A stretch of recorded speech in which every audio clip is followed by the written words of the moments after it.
You hear it before you see anything else. That's what Sister Catherine will tell the investigator later when they ask her to recall every detail of those 17 minutes. She'll remember the sound first, not because it was loud, though Emperor knows she's heard plenty of loud in a Medici station aboard an Imperial Guard transport.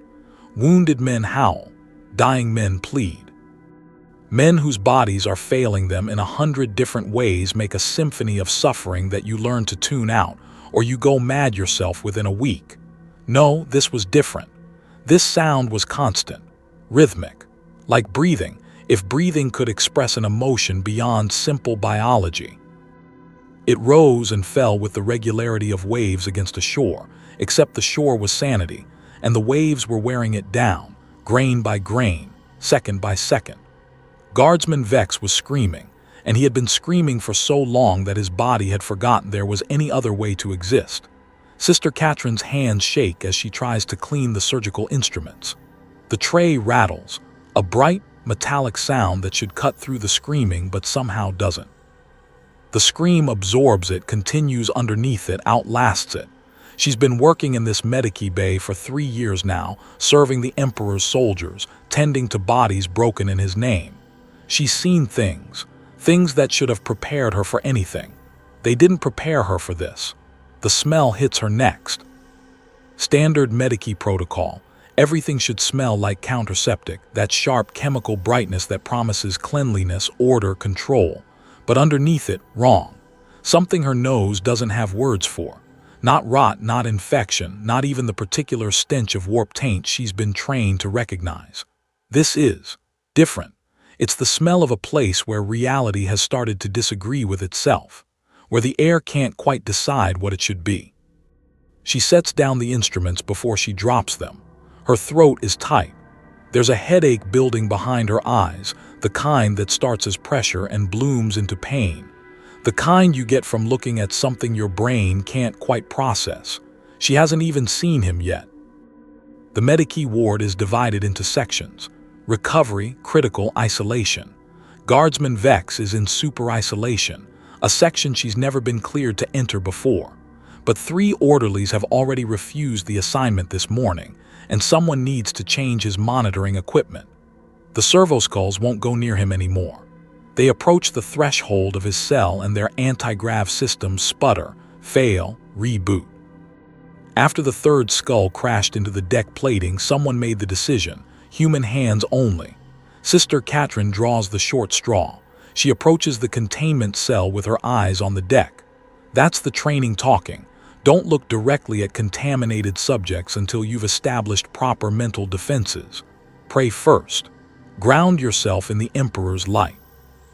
Remember who you are and what you serve. She prays. The words feel thin in her mouth. The screaming continues, and now she's close enough to hear the details within it. It's not wordless. There are syllables buried in the sound, fragments of language that her ears try to assemble into meaning before her training kicks in and she stops listening. You don't want to understand what a warp-touched victim is saying. Language is a virus. Meaning is contagion. The cell door is already open. It has to be for the observation equipment. Through the gap, she can see the edge of a Medici bed, standard Imperial issue. Restraints. She can't see the patient yet. Sister Catherine crosses herself in the sign of the Aquila and steps inside. Reality feels wrong the moment she crosses the threshold. It's not obvious, not like stepping into a freezer or a furnace. It's subtle the way a room feels wrong when furniture has been moved just slightly. The proportions are off. The shadows don't fall quite right. The overhead lighting, standard lumen strips, the same ones illuminating the entire bay, seems dimmer in here, or maybe not dimmer but heavier, as if light has weight and it's pressing down on everything. And then she sees Guardsman Vex. He's strapped to the bed, arms, legs, chest, and head. The restraints aren't the soft medical kind meant to prevent patients from hurting themselves in delirium. These are containment restraints, the kind used when the Inquisition brings in subjects for interrogation. Steel reinforced with ceramite. Blessed by a priest and inscribed with words that hurt to look at directly. They're not for his protection, they're for everyone else's. Vex's eyes are open. That's the first thing she notices. Not closed in unconsciousness, not squeezed shut in pain. Open, staring at the ceiling, blinking but not in rhythm. The left eye blinks, then the right, then both, then neither for too long, then the left again. There's no pattern, no synchronization. It's as if each eye is operating independently, making its own decisions about when moisture is needed. It's such a small thing, such a stupid thing to disturb her. It disturbs her more than the screaming. His pupils are wrong. She realizes this as she forces herself to step closer, to begin the equipment check. Pupils should be round, basic biology, the same across every human in the Imperium from Holy Terra to the farthest fringe world. Vex's pupils are geometric, angular. They're shaped like something drawn with a ruler and compass, perfect mathematical constructs that have no business existing in organic tissue. Sister Catherine's headache intensifies. She blinks hard, tries to focus on her task. Vitals monitor first. She reaches for the sensor array attached to his chest, careful not to touch his skin. The display flickers. Temperature reading 18 degrees Celsius, then 23, then 15, then 31, all within the space of 2 seconds. His body can't decide how warm it is. She checks the next monitor. Heart rate 62 beats per minute. Steady, normal. Except when she glances at the bed, she can see the artery in his neck pulsing at a completely different rhythm. The monitor and the body disagree about what his heart is doing. The screaming continues. It's closer now, vibrating through the air, through the deck plating, through the bones of her skull. She realizes with creeping horror that the sound isn't just coming from his mouth, it's coming from around him, as if the air itself has learned to scream in sympathy, or learned to scream in terror. She forces herself to look at his face. Really look. Guardsman Vex appears to be in his late 20s, standard Imperial physiognomy, no obvious mutations. Brown hair, regulation cut, 3 days of stubble on his jaw. There's a scar on his left cheek, old, probably from his first combat posting. He looks ordinary. He looks like any one of the millions of guardsmen serving across the Imperium's endless wars. Except when he screams, you can see too far down his throat. Sister Catherine's training has an explanation for this. It's a trick of the light, a perceptual error caused by stress and dim illumination. Her hindbrain has a different explanation. Perspective doesn't work right inside him anymore. When his mouth opens, you're not just seeing flesh and teeth and the normal biological architecture of a human throat. You're seeing depth that shouldn't exist in a body. Looking into his mouth is like looking into a corridor that extends farther than his body should physically allow. She looks away quickly, heart hammering. Focus on the task. Check the equipment. Don't think about what you're seeing. The Emperor protects. The Emperor protects. The Emperor protects. His shadow is wrong. She notices this peripherally, not wanting to notice it but unable to ignore it now that she's seen. The overhead lighting is coming from directly above, standard placement. Vex's shadow should be directly beneath him, a simple silhouette pressed against the mattress. His shadow is at an angle, as if the light is coming from a source that doesn't exist. And worse, so much worse, is that his shadow moves when he doesn't. She watches as his left hand twitches in its restraint, but his shadow's right hand curls into a fist. The movement is subtle, easy to miss, but once you've seen it, you can't unsee it. His shadow is making its own decisions. Sister Catherine's hands are trembling so hard now that she can't operate the monitoring equipment properly. She's been in this cell for less than 5 minutes. The screaming wraps around her like a living thing. The headache behind her eyes has graduated to a full migraine, complete with auras, bright geometric shapes dancing at the edges of her vision, except she's not sure those are migraine auras anymore. The shapes are too precise, too intentional. They form patterns that seem to mean something, if only she could focus on them long enough to. No, don't look, don't try to understand. That's how contamination spreads. She fumbles with the data slate, entering readings that make no sense, vitals that contradict each other, measurements that would be impossible if the human body followed consistent rules. She's logging medical impossibilities, and she knows the staff who review this data will think she's incompetent or lying or contaminated herself. They might be right about that last one. And then Guardsman Vex stops screaming. The sudden silence is worse than the noise.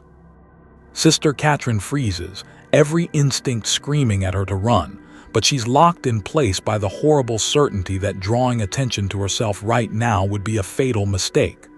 Slowly, so slowly, Vex's head turns in its restraint.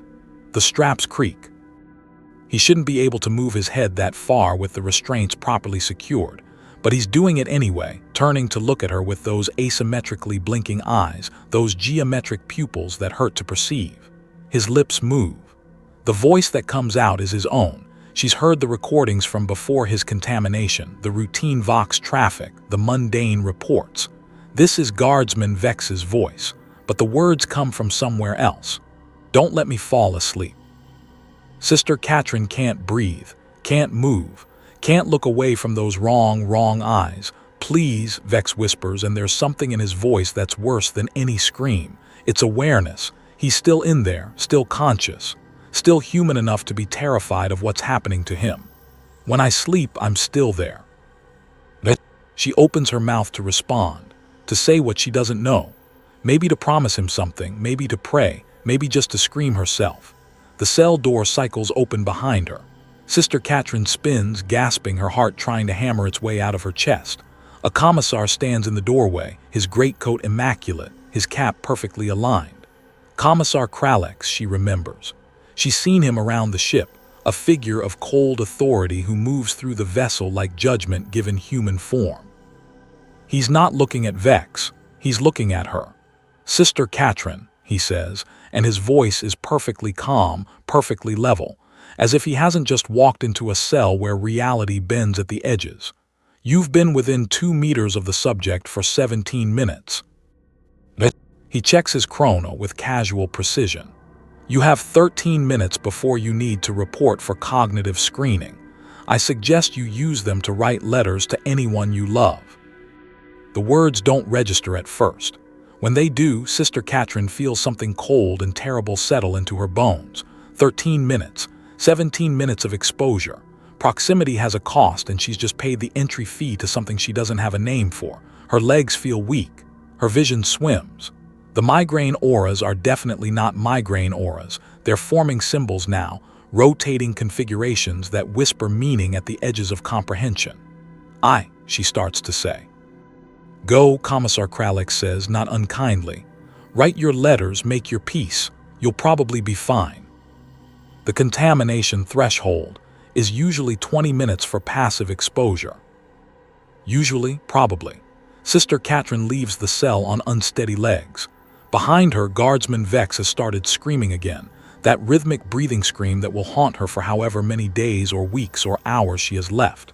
She doesn't write letters. There isn't time, and anyway, what would she say? Dear Mother, I might have been exposed to something that will dissolve my understanding of reality. Please pray for my soul. Instead, she sits in the empty Medici prep room and she prays. The Emperor protects. The Emperor protects. The Emperor protects. The words feel thinner each time she repeats them, as if the conviction behind them is leaking away. 13 minutes later, she reports to cognitive screening.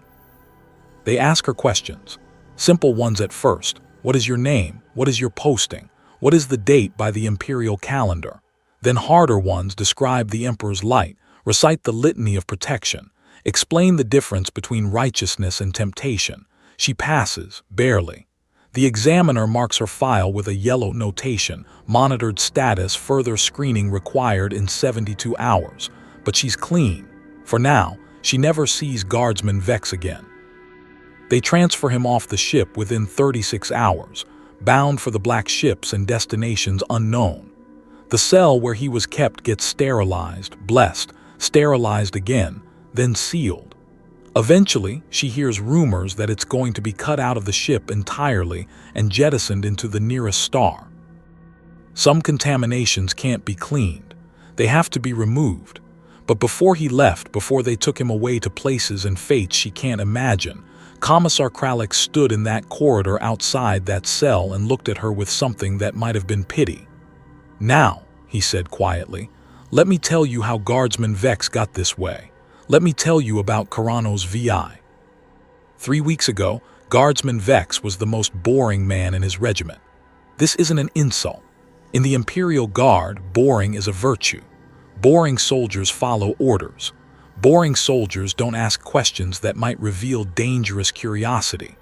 Boring soldiers file their reports on time, maintain their equipment to standard, and die when they're told to die without making it anyone else's problem. Vex had no disciplinary issues, no psych or taint in his bloodline. They checked thoroughly during his conscription evaluation. He wasn't even particularly brave or particularly cowardly, which would have marked him as noteworthy in either direction. He was exactly what the Guard wants: forgettable, functional, and ready to die on command. He filed his reports on time. He wrote letters to a mother he'd never see again on a planet whose name doesn't matter. Another hive world in another segmentum, just one more data point in the vast statistical machine of Imperial logistics. He was 29 standard years old. He'd served 7 years. He might have made it to 30 if things had gone differently. They didn't go differently. So what happened? What could transform a perfectly ordinary soldier into a screaming violation of physical law? What could break a human being so thoroughly that proximity to their mere presence requires cognitive screening? What did Guardsman Vex see that did this to him? The answer, like all terrible answers in the Imperium of man, begins with the simple phrase every soldier learns to dread. You've been selected for a routine assignment, 6 weeks before the Mechanicus station, 6 weeks before the screaming. Kharanos VI, a hive world in rebellion, and Guardsman Vex is almost happy. Not happy exactly. You don't do happy in the Imperial Guard, not unless you're new enough that reality hasn't ground the capacity for joy out of your nervous system yet. But he's content. As content as you can be when your job is killing other humans in the Emperor's name. Which is to say, he's alive, his friends are mostly alive, and the enemy dies when you shoot them. In the grim darkness of the far future, that passes for a good deployment. Kharanos VI is a hive world, aren't they all? That fell to rebellion 6 months ago.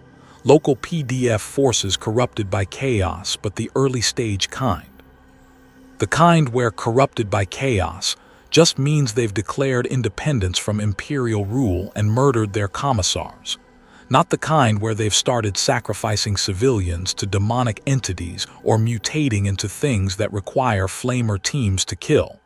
Not yet, anyway. This is a war you can understand. A war with rules. The enemy wears uniforms, stolen PDF gear mostly, with the Imperial aquila torn off or defaced. You can identify them at range. They use tactics from the same training manuals the Guard uses because they were Guard once or Guard adjacent before they fell. Their fortifications follow architectural logic. Their supply lines can be cut. Their positions can be flanked. When you shoot them, they bleed. When they bleed enough, they die. Simple, comprehensible. The kind of war humanity has been fighting since we learned to throw rocks at each other. Guardsman Vex is part of the Meridian 23rd, a line infantry regiment. Not space marines, those post-human angels of death who stride through legend while mortals die in their wake. Not stormtroopers, with their fancy gear and elite training.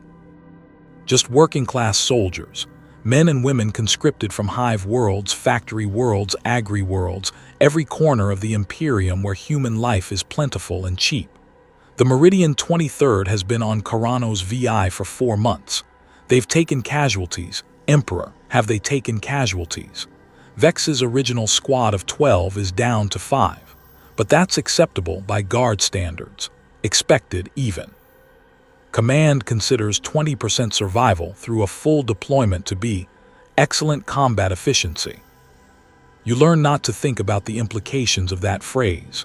The fighting has been brutal. House-to-house clearing through Hive Section Gamma 7, every floor a potential kill zone, every corridor a gauntlet of fire. The kind of warfare where you measure progress in meters per day and corpses per objective. You sleep in 4-hour rotations in whatever intact structure you can find, eating reclaimed rations that taste like recycled protein paste because that's exactly what they are, breathing air that smells like promethium fumes and recycled sweat. It's miserable. It's exhausting. It's boring and terrifying in alternating waves. It's also normal, and normal in the Imperial Guard is precious. Vex lies in his assigned berth, a slab of rockcrete in a hab block they secured 3 days ago, and writes a letter by the light of his helmet lamp. Dear Mother, we're done here. Colonel Merck says one more sector to clear and we'll be off-world. I've been keeping the drawings safe like I promised. I'll bring them home when I come, show you what children dream about so far from Terra. The drawings are his one quirk, the one thing that marks Vex as something other than completely generic. Whenever they clear a hab block, whenever he passes through a destroyed living space, he looks for children's art. Little sketches on scraps of parchment, doodles in the margins of schoolwork, crayon drawings stuck to refrigeration units with magnetic pins. He collects them, carefully. Preserves them in a waterproof pouch he keeps in his pack. He's not sure why. Maybe because children's drawings are proof that humans can still imagine things that aren't misery. Maybe because they're small enough to carry but meaningful enough to matter. Maybe because he needs to believe that somewhere in this galaxy of endless war, there are still children who get to be children, even if only for a little while. Writing to your mother again. Kennick asks from the adjacent berth. You know she's never going to get those letters, right? We're 3 segmentums away from Meridian. By the time Imperial Post catches up to us, we'll be dead or deployed somewhere else. Kennick is the squad's heavy weapons specialist. He tells terrible jokes as a coping mechanism. He's terrified of needles but completely fine with bullets, which might be the most Imperial Guard personality trait possible. She'll get them, Vex says, because he needs to believe it. Eventually. Sure, Kennick says, not unkindly. Eventually. Across the small space that passes for their barracks, Lysette is cleaning her grenade launcher with the focused attention of someone performing a religious ritual. Lysette always volunteers first. Always. She's been deployed for 4 years without leave. She has 3 daughters she hasn't seen in that time.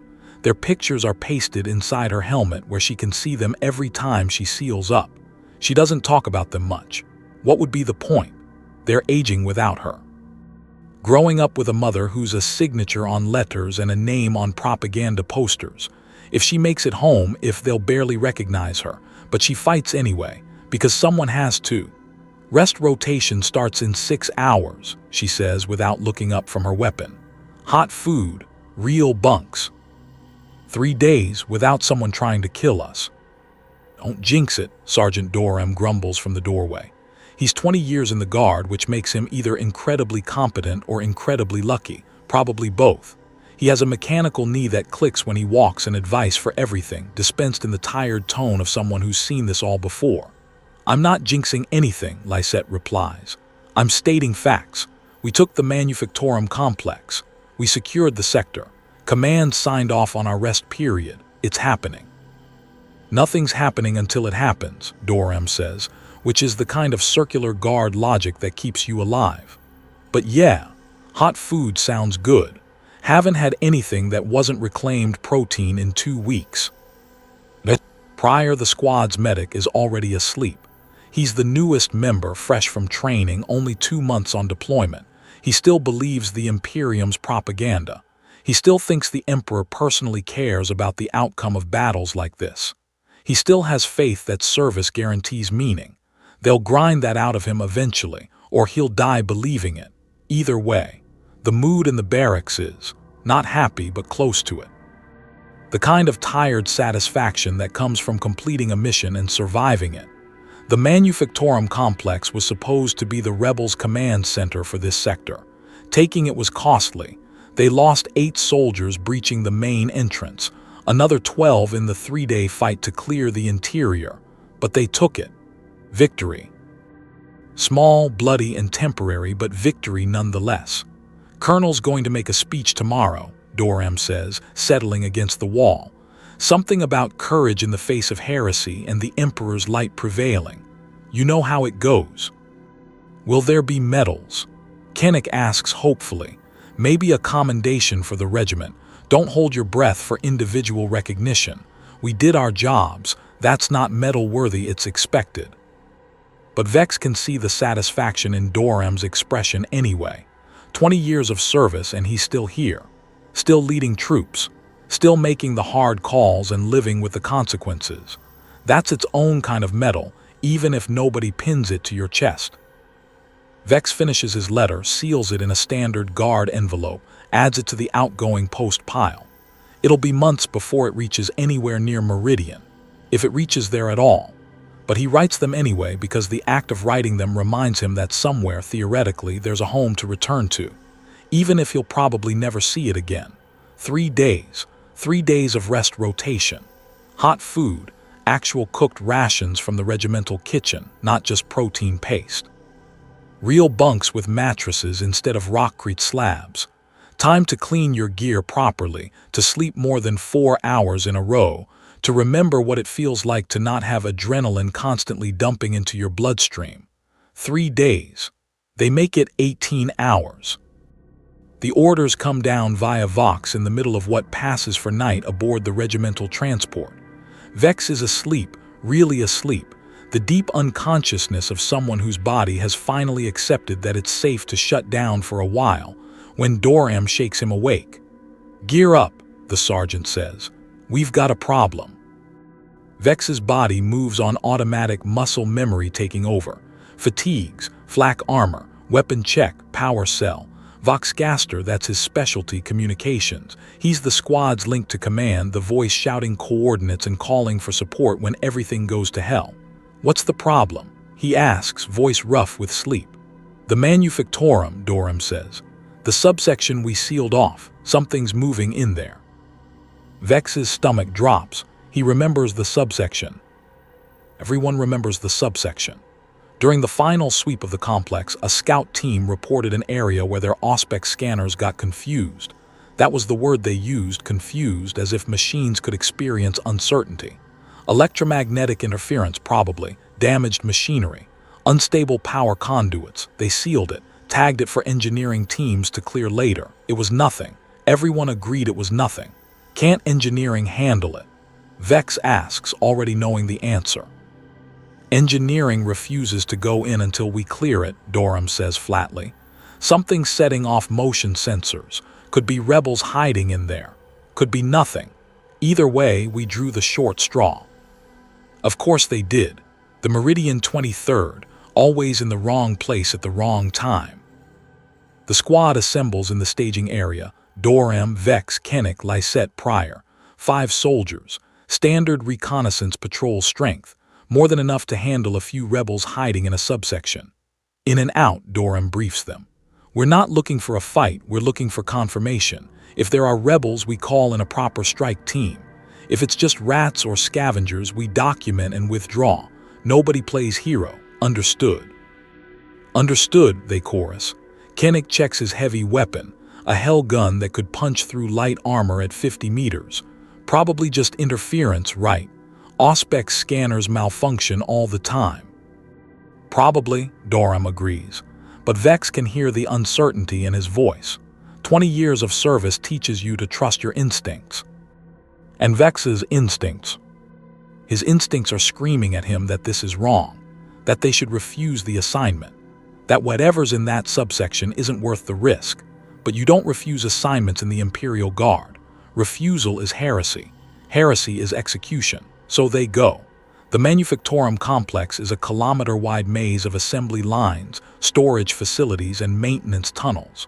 The rebels converted it into a command center, but it was already halfway to being a fortress before they arrived. Thick walls. Limited entry points. Hundreds of rooms and corridors that all look identical. The subsection is in the deepest level, accessible only through a service elevator that groans ominously as it descends. The lights in the elevator flicker. Standard power instability. Nothing unusual. Vex's headache starts on the way down. Just a small pressure behind his eyes. Could be lack of sleep. Could be dehydration. Could be the beginning of withdrawal from the stimulants they pump into guard rations to keep soldiers functioning on minimal rest. Could be a lot of things. The elevator opens into a corridor that looks exactly like every other corridor in the complex.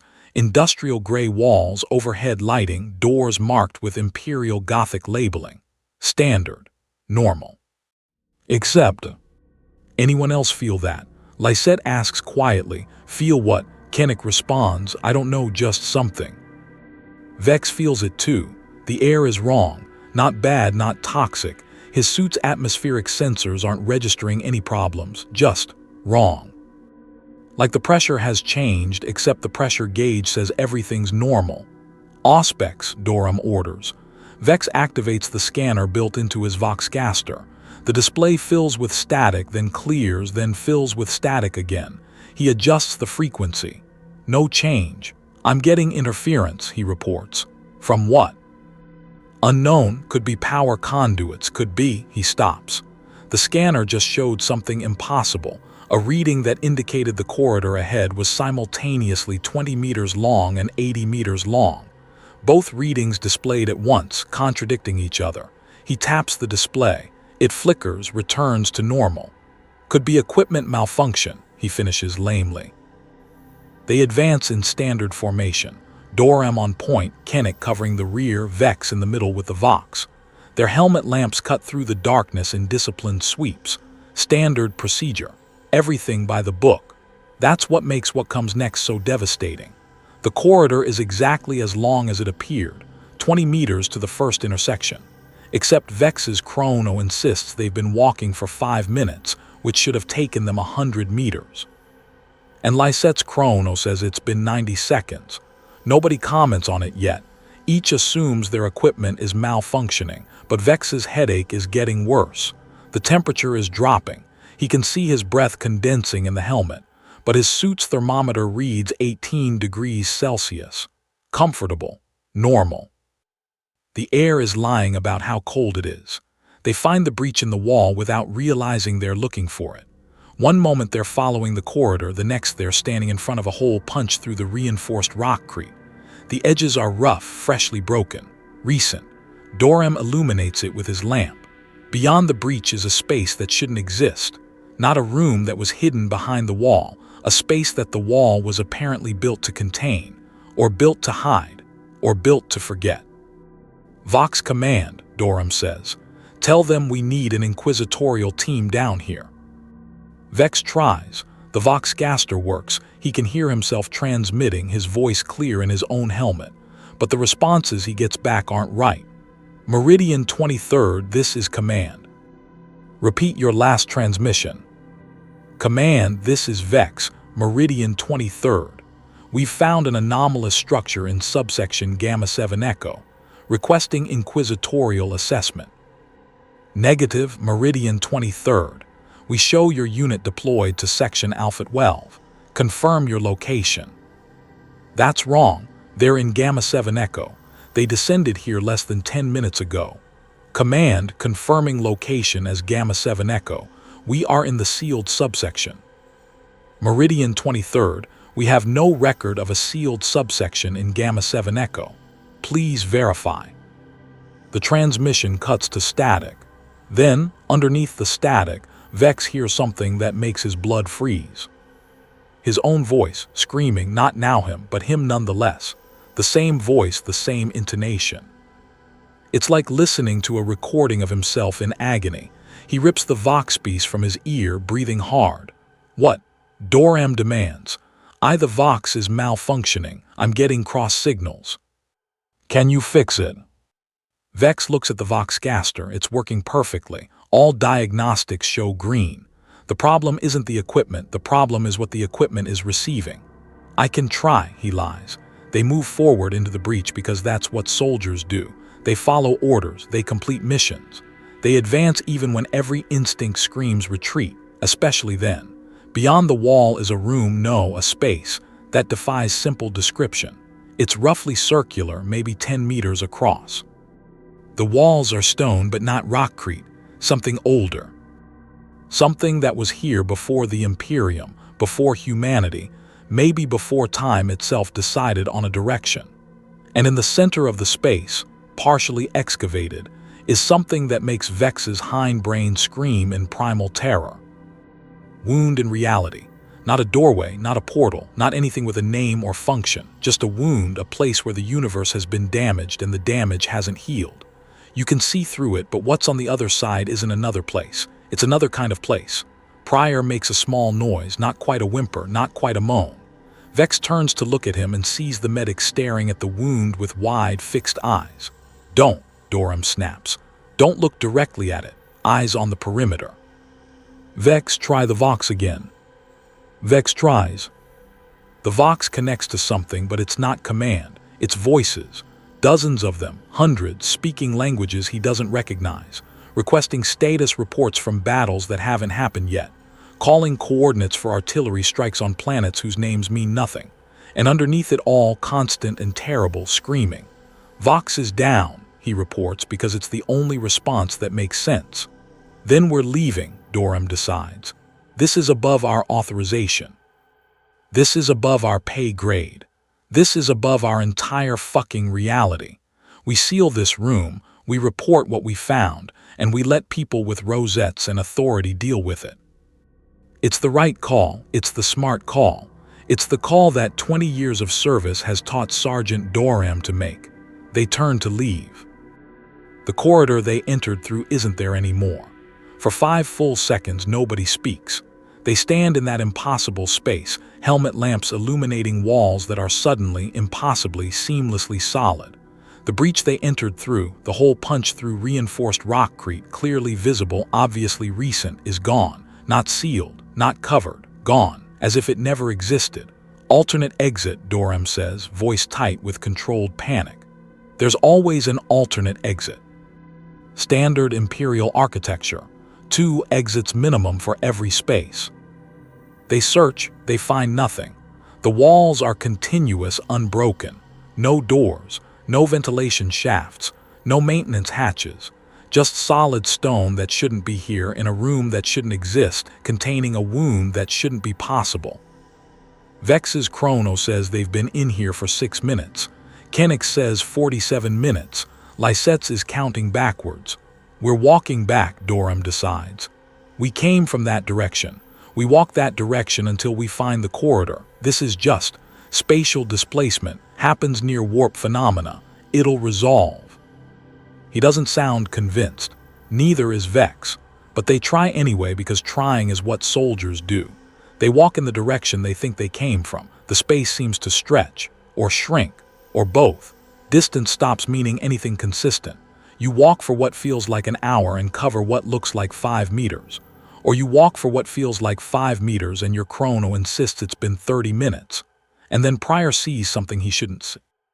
Vex doesn't know what it is. Prior never tells them. He just stops walking, turns to look at the wound in the center of the space and looks, really looks, directly, fully. His helmet lamp illuminating something that doesn't want to be illuminated. For a moment nothing happens. Then Prior starts to seizure. Not a medical seizure, Vex has seen those. This is different. Prior's eyes track things that aren't there, moving in patterns that violate how eye movement works. His hands curl into shapes that don't make sense, fingers bending at angles that should require broken bones. His mouth opens and sounds come out that aren't words in any language but feel like they should mean something. Something terrible. Blood vessels in his eyes burst. Not randomly, in patterns. In fractals. His eyes fill with red that branches like lightning, like rivers, like the roots of trees that grow in geometries human brains weren't built to process. He's contaminated, Durham says, and his voice is flat, dead. The voice of a man making a decision he's made before. Nobody touch him. He's already gone. Prior is still conscious, still aware. He looks at Durham with those fractal ruined eyes and he nods, understanding, agreement. The last spark of human decision in a body that's already stopped being entirely human. He reaches up with trembling hands and unscrews his breather, takes a breath of unfiltered air. The toxins in this subsection, the residual pollutants, the atmospheric contaminants that fill every level of every hive world, kill him in 90 seconds. It's not a good death. It's not a clean death, but it's his death chosen before something else can make that choice for him. It's the last mercy any of them will show or receive. They leave his body where it falls. They don't have a choice. They can't carry him, and anyway the corpse is already changing, subtly, the fractals spreading from his eyes into the surrounding flesh. the geometry of his bones shifting under the skin. Better to let him rest here. Better not to see what he might become. They walk on. For now, where there were 5, the space continues to defy mapping. They find corridors that loop back on themselves. Rooms they swear they haven't entered before but that somehow contain their own bootprints in the dust. And bodies. They find bodies. Rebel corpses, dozens of them. But they're wrong in ways that make Vex's headache blossom into full agony. Some are desiccated, mummified, dead for months. Except this room was sealed 3 days ago. Others are fresh, still bleeding, but they have no heat signature. The blood pooling around them is room temperature. Some wear uniforms from regiments that aren't on this planet. Vex sees Cadian colors, Catachan insignia, even one corpse in Meridian 23rd fatigues, his own regiment. But the uniform style is decades out of date, and the face is no one he recognizes. "This is a graveyard," Lysette whispers. "This place collects the dead." "Then we're not staying to join them," Dorham responds. "Keep moving." But where? Moving requires direction, and direction requires space to function consistently. They walk for what feels like hours. Vex's legs ache. His mouth is dry. His headache has graduated to something worse than pain, a pressure that feels like his skull is trying to expand and contract simultaneously. Kennick starts laughing, not hysterical laughter, not panicked, just laughing. Softly, rhythmically, tears running down his face inside his helmet. He won't say what's funny. He won't stop laughing. He follows orders, maintains formation, checks corners properly. But he's laughing the whole time, and the sound is worse than Pryor's screaming was, because Kennick sounds delighted, as if he's seen something wonderful, as if he's finally understood the punchline to a joke the rest of them are still missing. Vex is terrified of understanding that joke. And then they find the chamber of impossible geometry. It's a room, if you can call it that, with 8 walls in what should be a hexagonal space. Corners that exist both inside and outside simultaneously, occupying the same position from different angular approaches. A floor that's also a ceiling depending on which direction you orient your perspective. Gravity that functions as a suggestion rather than a law. Vex's eyes water trying to process it. His headache reaches a crescendo. He tastes copper and realizes his nose is bleeding inside his helmet. And in the center of this impossible room, the wound. The same wound from the first chamber, or a different wound that's somehow the same. It's larger now, or maybe they're just closer. Or maybe it's always been this size, and distance is one more thing that stopped functioning properly. You can see through it. Vex knows this even though he's not looking directly at it, even though every instinct screams not to look. But you can't not see it, not when you're this close. It's like a sun at the edge of your vision. You know it's there even with your eyes closed. What's on the other side isn't darkness. Darkness would be merciful. Darkness is just the absence of light. This is the presence of something else. Something that isn't darkness but also isn't anything light can illuminate. "We're out of options," Dorham says. His voice is steady, but Vex can hear the desperation underneath. 20 years of service. 20 years of surviving impossible situations by making the best of bad choices. The entrance sealed. We can't find an exit. Forward is the only direction we haven't tried. "Sir," Lysette says carefully, "that's not an exit. That's not even a place."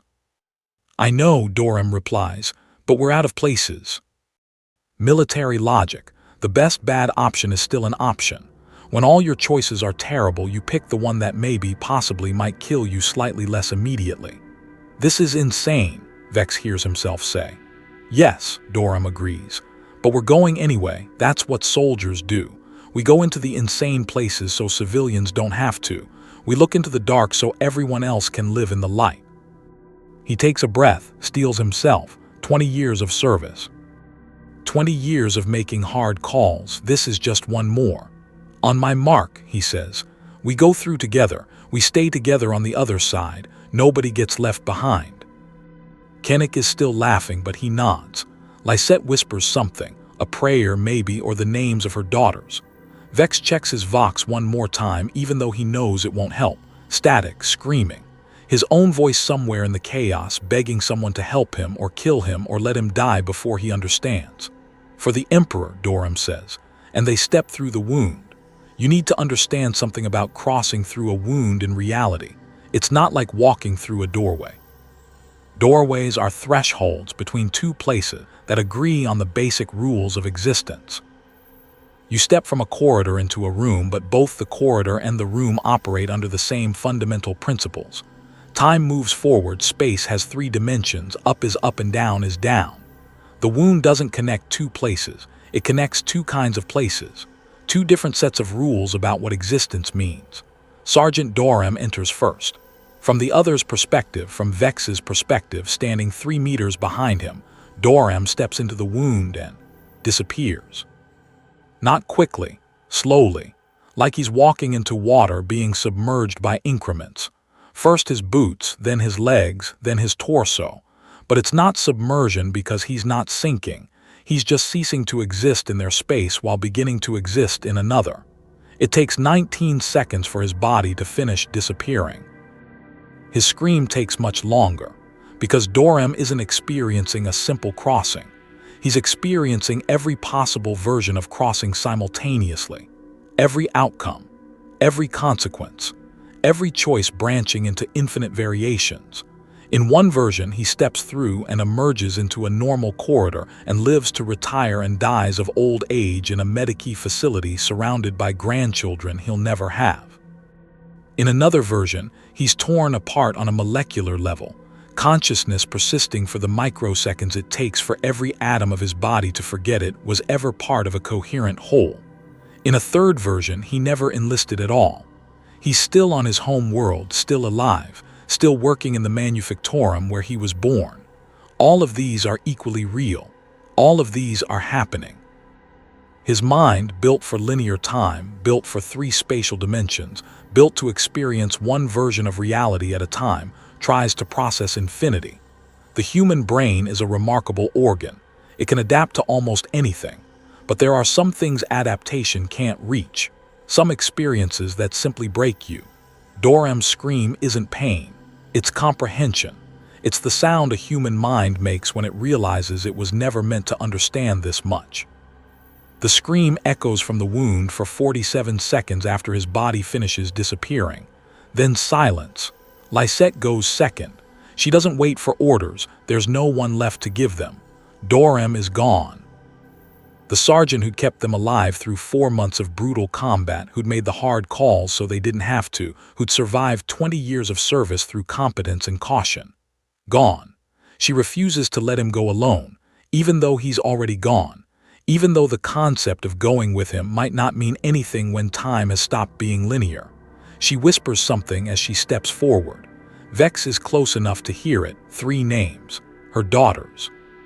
She's saying their names like a prayer, like a promise, like an apology for all the birthdays she's missed and will continue missing for however much longer she exists.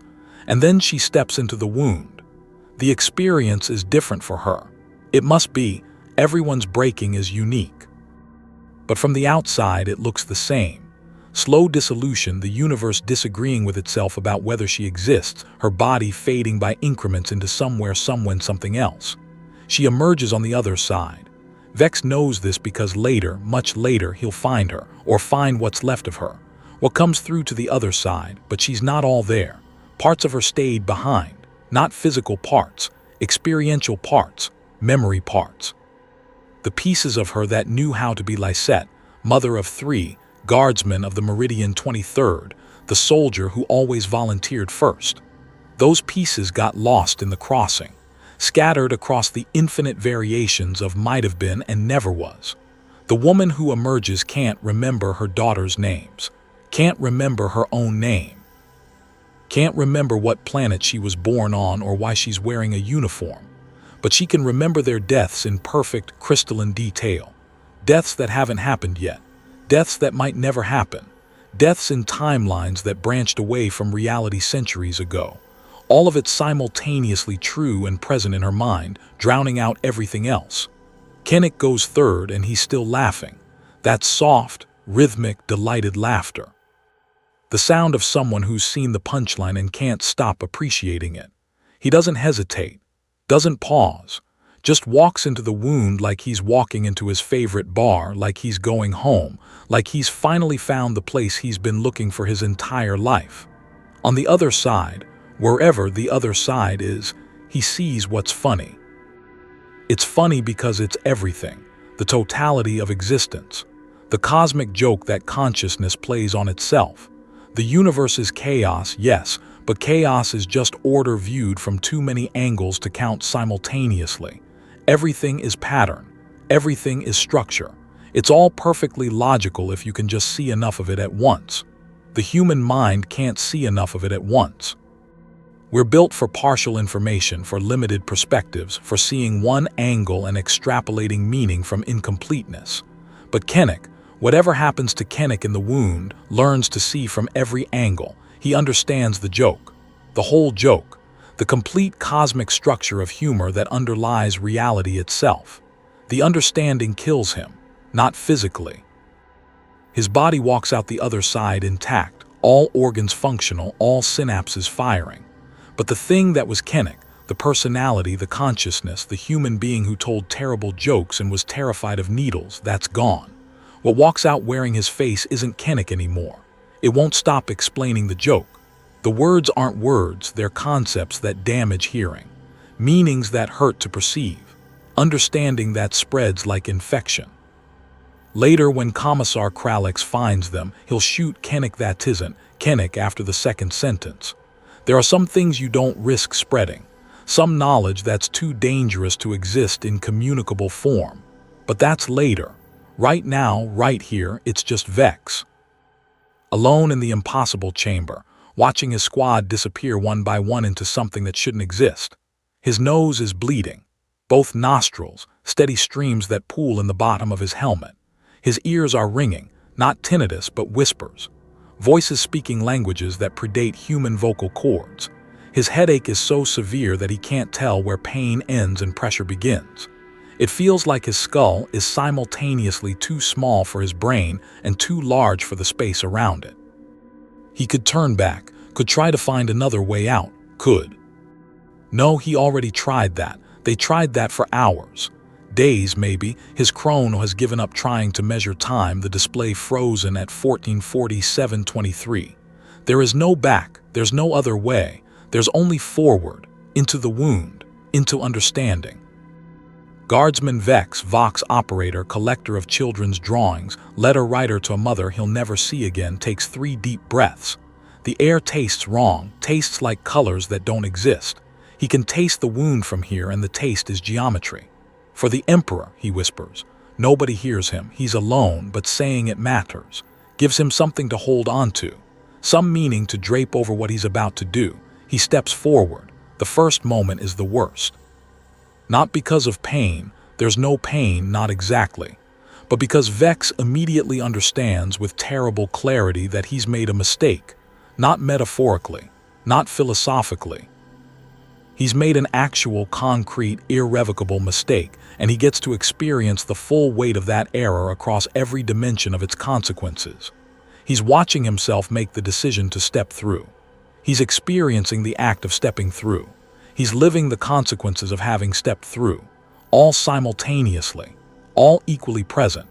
The past isn't past, the future isn't future, the present isn't a knife edge between them. It's all now, all happening, all existing in the same temporal space. His mind, that remarkable organ that's carried him through 7 years of guard service, that's processed the trauma of warfare and the boredom of deployment and the small moments of humanity in between. His mind tries to adapt. It can't. The sensory assault begins immediately. Colors that don't exist in normal perception, not ultraviolet or infrared. Those are just beyond human visual range, but they're still on the spectrum. These are orthogonal to the spectrum. Colors that exist in directions human eyes don't have receptors for. His brain is trying to process them anyway, and the result is agony. Sounds that are also textures. He can feel screaming on his skin.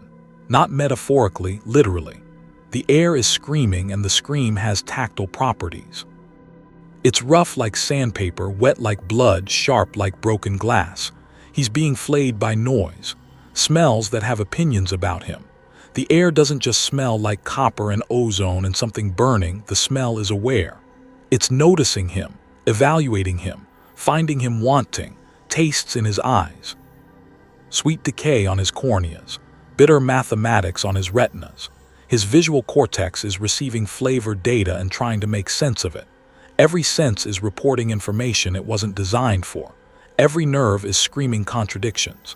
His body is still functional. He can feel his heart beating, feel his lungs drawing breath. But the signals his brain is receiving don't match any coherent model of how bodies work. And then he realizes he's not alone in here. The wound, the space beyond the wound, the place that isn't a place, is occupied.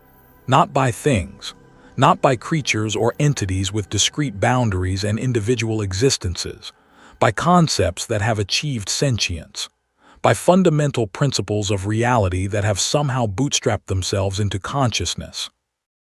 Vex sees, feels, knows, experiences. Not a creature that's hungry, not even a demon of gluttony which would be comprehensible in its monstrosity. This is hunger itself, the abstract principle of wanting, need given awareness, its thinking. It has something like thoughts, and those thoughts are entirely composed of appetite. It notices Vex, considers him, decides he's not food, not because he's protected, but because he's too small, too insignificant. Hunger this vast operates on cosmic scales. Individual humans aren't meals, they're bacteria, beneath notice. Somehow, that's more terrifying than being consumed. Equations that don't just describe reality, they prescribe it. Formulas that solve for suffering with the same neutral precision that normal mathematics solves for X. Vex can see them, written across the not space in symbols that hurt to perceive. Proofs that demonstrate with perfect logical rigor why misery is the most stable state of existence. The math is correct. He can verify it, that's the worst part. The equations are valid. They prove their conclusions with geometric certainty. Suffering isn't a bug in the system, it's a feature. It's load-bearing. Remove it and the whole structure collapses. The universe runs on pain because pain is mathematically optimal. This should be nonsense. Colors don't have desires. They're just wavelengths of light, electromagnetic radiation in specific frequencies. But here now, in this place where principles can think, there are colors that hunger for perception. They want to be seen so badly they'll burn through your optic nerves to achieve it. They'll carve themselves into your visual cortex and make you see them forever, even after your eyes have been destroyed by the seeing. They're desperate for observation, and your vision is just the canvas they need. Vex squeezes his eyes shut. It doesn't help. You don't see these colors with your eyes. You see them with your consciousness. Closing your eyes just means you see them in the darkness behind your lids. Oh God, the laughter. It's not coming from creatures or entities or conscious things. It's the fundamental vibration of this space, the default state. This is a place where misery is so constant, so pervasive, so normal that the universe itself finds it hysterical. The warp isn't evil. Evil implies intention, implies choice. The warp is chaos, and chaos doesn't care about good or evil. It just is. And the joke, the cosmic joke that Kennick understood and that Vex is starting to understand, is that consciousness is chaos looking at itself and pretending to be order. Every thought you've ever had is just reality arguing with itself. Every identity is a temporary pattern in infinite noise. Every moment of meaning is a statistical anomaly. And the universe thinks this is hilarious. The laughter vibrates through Vex's bones, through his atoms, through the fundamental particles that comprise his existence. He can feel himself laughing along with it, even though he's screaming, even though he's terrified, even though every fiber of his being is trying to reject what he's experiencing. You can't reject the warp. You can only be digested by it. And then comes the moment that breaks him completely. The revelation, the unforgivable understanding. He sees the materium, our reality, normal space, the universe of planets and stars and the vast gulf between them. The Imperium of man stretching across 1,000,000 worlds, all of it, from the outside. Imagine you've lived your entire life as a drawing on paper. You're two-dimensional. You understand forward and backward, left and right. Those are the only directions that exist. Then someone picks up the paper and you see the hand holding it. You see that you're not a person, you're ink. You're a pattern pressed into pulp. You see the artist who drew you. You see that the artist is also paper, also ink, also drawn. You see that consciousness itself is just reality drawing itself and calling it thought. That's what Vex sees, the materium from the warp's perspective. Humanity as the warp perceives humanity, and the perception is devastating. Humans aren't real, not in the way they think they're real. They're barely contained patterns of psychic energy, ghosts piloting meat puppets, consciousness pretending to be discrete when it's really just local concentrations of the same vast churning sea. Every human soul is a wound in reality that bleeds psychic energy into the warp. Every thought is a ripple. Every emotion is a beacon. Humanity isn't living despite the warp. Humanity is feeding the warp, constantly, involuntarily, just by existing. And they're terrified of the dark because they've forgotten they're made of darkness. Vex sees Terra, the throne world, the heart of the Imperium. He sees the Imperial palace, vast beyond comprehension, a continent-sized monument to human ambition and paranoia. He sees the golden throne. He sees the God Emperor. And here's the unforgivable thing, the thing that will make him a security threat, the thing that will condemn him to the halls of extraction. He understands. For one moment, Guardsman Vex understands exactly what the Emperor is, what he's doing, why he's doing it, what it costs. Not the propaganda version, the God Emperor, the master of mankind, the immortal guardian of humanity. The real version, the truth that 10,000 years of worship and myth have obscured. The Emperor is a man, was a man, still is a man in the ways that matter.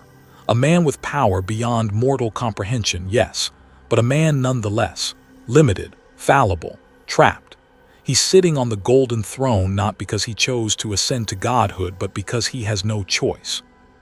He's holding shut a breach, a wound in reality that makes this manufactorum wound look like a paper cut. He's keeping the astronomican lit so humanity can navigate the warp. He's maintaining the psychic shields that protect Terra from demonic invasion, and it's killing him, slowly, agonizingly. For 10,000 years, he's been dying by inches, consciousness fragmenting, power waning, held together by pure will and the sacrifice of 1,000 psychers daily. He's not winning. He's not even fighting, not really. He's just not losing yet. Humanity's survival is a desperate holding action, a stalemate maintained through suffering so vast, so incomprehensible, that if the average Imperial citizen truly understood it, the morale collapse would be instantaneous. The Emperor knows this, has always known this, chose this anyway, because the alternative is extinction. Vex sees the calculus, the mathematics of survival. The Emperor's gambit, sacrifice everything, mobility, freedom, life itself, to buy humanity time. Maybe enough time to find another way. Maybe enough time to evolve past the need for gods. Maybe just enough time for a few more generations to live and love and die before the darkness consumes everything. It's not heroic, it's not noble, it's just necessary. And necessary is the cruelest word in any language. This is the forbidden knowledge. Not power, Vex gains no abilities from this understanding. Not magic, he can't cast spells or summon demons. Just understanding, context that human minds aren't meant to have. The Imperium's propaganda says, the Emperor protects. The truth is, the Emperor is barely holding on, and we're all going to fall if he finally lets go. Both are true, both have always been true. The propaganda isn't a lie, it's just incomplete. And that incompleteness is the only thing keeping the Imperium functional. Faith requires mystery. The moment you understand the mechanism, it stops being faith and starts being desperate knowledge. Vex has crossed that threshold. He can never uncross it. Time snaps back, or maybe it never left. Maybe Vex has been outside linear time for subjective eternities while objective seconds passed. He has no way to know. His chrono is still frozen. His body aches like he's been walking for days. His mind feels stretched like taffy pulled too thin. He's through the wound. He's standing in a corridor, a normal corridor, metal walls, overhead lighting, the smell of recycled air and machine oil. His chronometer flickers, updates 14:47:26, 3 seconds. He's been in the wound for 3 seconds. His body says 3 hours. His mind says 3 centuries. Both are true. The others are here, or what's left of them. Lysette is curled against a wall, whispering numbers, not coordinates, dimensions. She's describing space in 12-dimensional terms, trying to locate her daughters in a topological framework that human consciousness can't navigate. She's not crying. Crying would imply emotional processing, and she's too far gone for that. Kenneth is standing in the middle of the corridor, gesturing to nothing, explaining the joke. The words coming out of his mouth aren't words anymore. They're conceptual transmissions that happen to be using vocal cords as their medium. Vex can feel them trying to root in his brain, trying to make him understand, and he has to physically turn away before comprehension takes hold. Sergeant Doram. What's left of Sergeant Doram is slowly fading into view, not appearing, fading in, like an image loading on a corrupted data slate, pieces of him arriving out of sequence, an arm, then a leg, then his torso without the head, then the head floating separately. Reality is trying to decide which version of Doram gets to exist, and it's having trouble reaching consensus. Eventually, the pieces stop cohering. Whatever was Doram, 20 years of service, 20 years of survival, 20 years of making hard calls, isn't cohesive enough to count as an individual anymore. He's just scattered, probability clouds that used to be a person. Vex is the only one who came through relatively intact, not undamaged, not unchanged, but functional. His body still responds to commands. His mind is still processing information linearly mostly. He can still speak, still think, still remember who he is and where he is, but he knows now. He's seen, he's understood, and you can't unsee the warp. His nose is bleeding freely now, blood running down his face inside his helmet. His hands shake. His vision swims with colors that shouldn't exist. Every shadow looks wrong because he knows what shadows actually are: absence of light interpreted by limited perception, and he can't unsee that knowledge. The corridor extends in both directions, left and right. Pick one. He picks right. Walking is difficult. His legs work, but his sense of balance is compromised. The floor feels unsteady even though it's solid metal. Gravity keeps shifting its opinion about which way is down. He finds a door, opens it, stairs leading up. He climbs. Behind him, Kenneth is still explaining the joke. The sound fades as Vex climbs, but he can feel it echoing in his skull. The understanding waiting there, patient, knowing that eventually exhaustion or curiosity or simple human need for meaning will make Vex listen. Vex climbs faster. The stairs go on for too long, or not long enough, both. But eventually they end in another door, and that door opens to a corridor that looks almost normal. The lighting is standard. The walls are the right color. There are distance markers in Imperial Gothic. Vex follows them. Time is happening again. His chrono is working, 15:23:34. Hours have passed, or have they? Was he in the wound for 3 seconds or 3 hours? Is the chrono right now, or was it right before? He doesn't know. He'll never know. He finds a main corridor, finds an elevator, finds other soldiers, a guard patrol, different regiment, moving through the manufactorum on standard security rounds. They see Vex and immediately raise weapons. He's covered in blood. His uniform is wrong, torn, dirty, marked with substances that don't have names. He looks like a contamination risk. He is a contamination risk. Identify yourself. The patrol leader shouts. Vex tries to speak. His voice is raw, throat scraped bloody from screaming he doesn't remember doing. Guardsman. Vex. Meridian 23rd. We went into the subsection. There was a wound. Reality is. He can't finish. How do you explain? How do you communicate understanding that language isn't equipped to carry? The patrol leader speaks into his vox, listens, nods, looks at Vex with something between pity and disgust.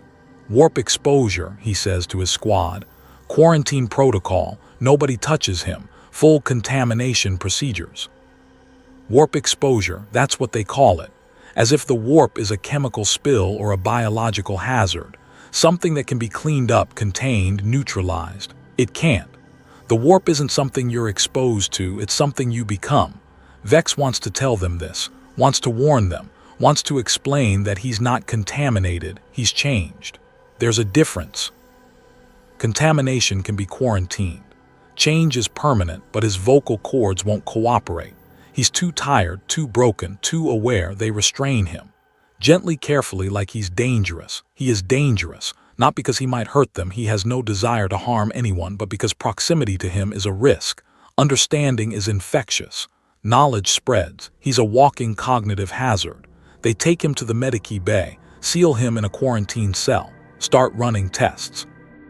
And Guardsman Vex, Vox operator, collector of children's drawings, the man who just wanted to go home, lies on a Medici bed and stares at the ceiling and tries very, very hard not to think about what he knows. Because thinking about it makes it real. And if it becomes real, if he accepts it, internalizes it, makes it part of his worldview, then he'll never be human again. He's already not human again. But he can pretend for a little while longer, until Commissar Kralex arrives, until the questioning begins, until they realize that what he's carrying in his head is too dangerous to execute and too valuable to waste, until they send him to the black ships, until he becomes Subject 7B, but that's later. Right now, in this moment, he's still Guardsman Vex, still a soldier, still loyal to the Emperor even though he knows. No, don't think about it, don't make it real. The Emperor protects, the Emperor protects, the Emperor protects. Even knowing what he knows, the prayer helps, because the prayer isn't about truth, it's about faith. And faith doesn't require understanding. Faith requires ignorance, and Vex's ignorance has just ended forever. 12 hours after they pull him from the Manufactorum, Commissar Kralex enters Vex's quarantine cell. The Commissar is exactly what you'd expect. Tall, severe, greatcoat perfectly pressed despite the heat of the ship's interior. His bolt pistol sits in its holster like a promise. His face is the kind of face you'd use to illustrate Imperial authority in a propaganda pict, sharp angles, cold eyes, the expression of a man who's executed subordinates for hesitation and slept soundly afterward.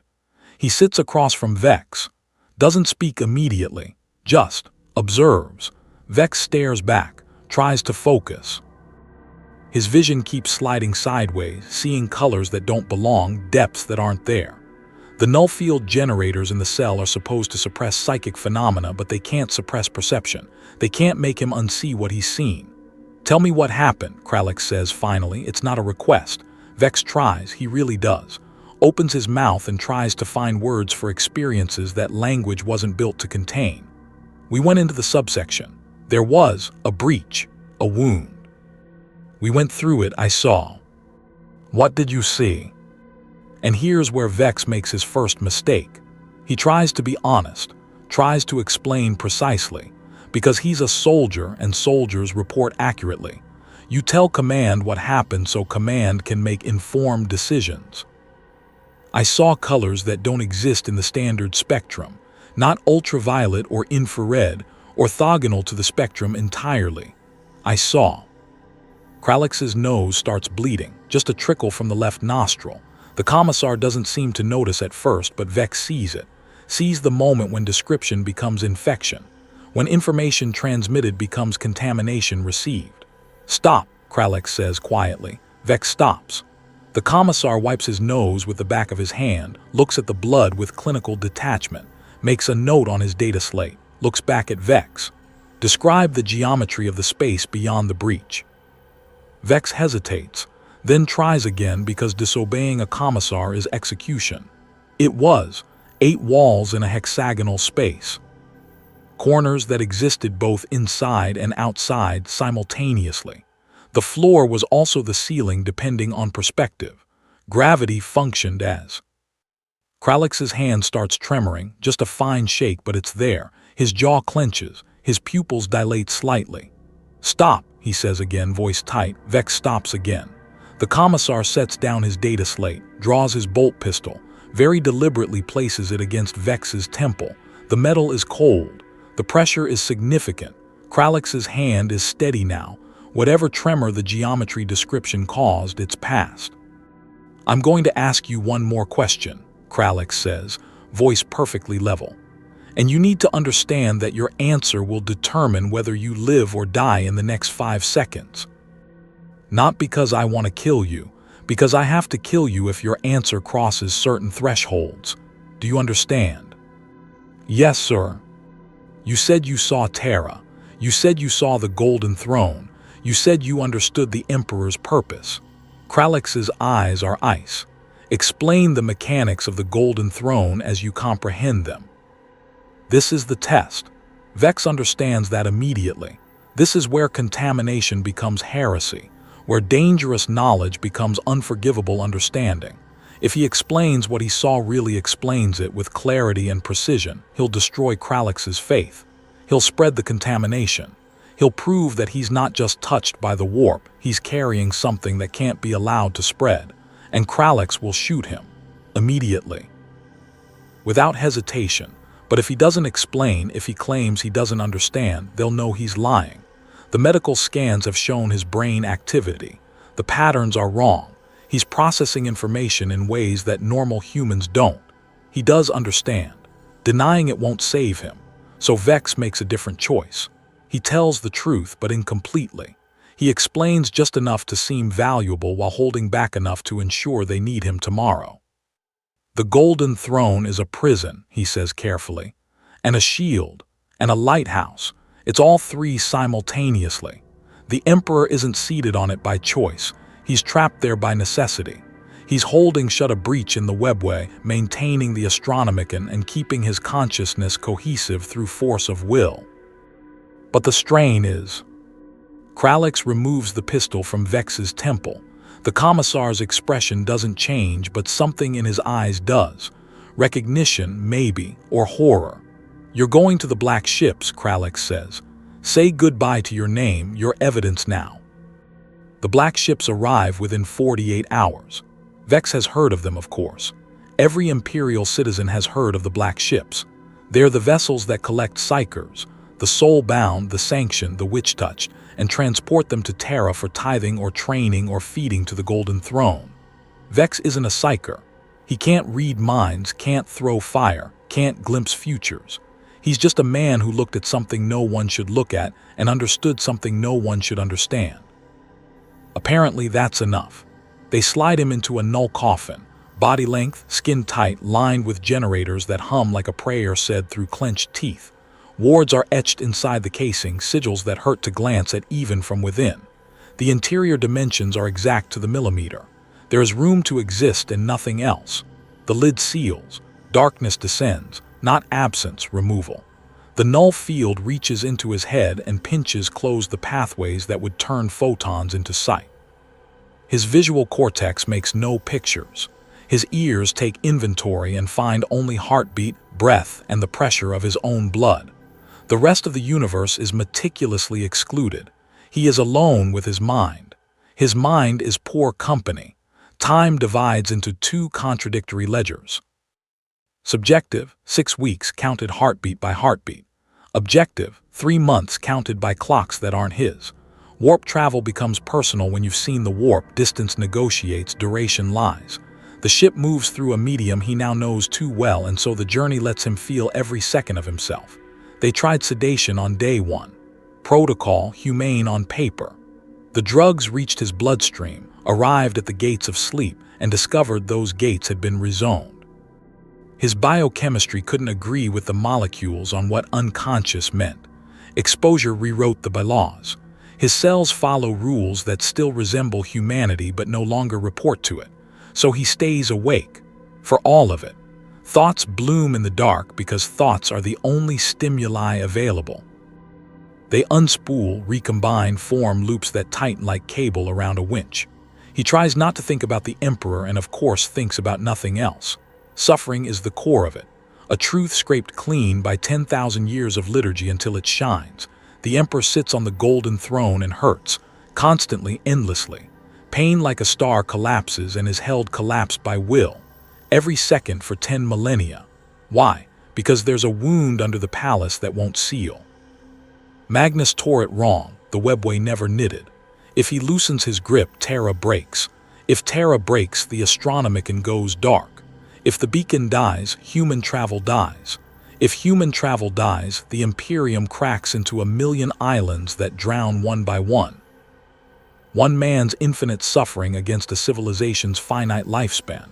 The calculus is brutal. The calculus is obvious. He chose the math. Vex understands it with venomous clarity. He can diagram the cause and effect, trace the load-bearing beams. Understanding should convert to inspiration, to fiercer faith. It doesn't. Understanding dissolves miracle. Once you see the mechanism, you can't pretend it's magic. Faith stops being trust and starts being an equation with no error term. The Imperium runs on certainty.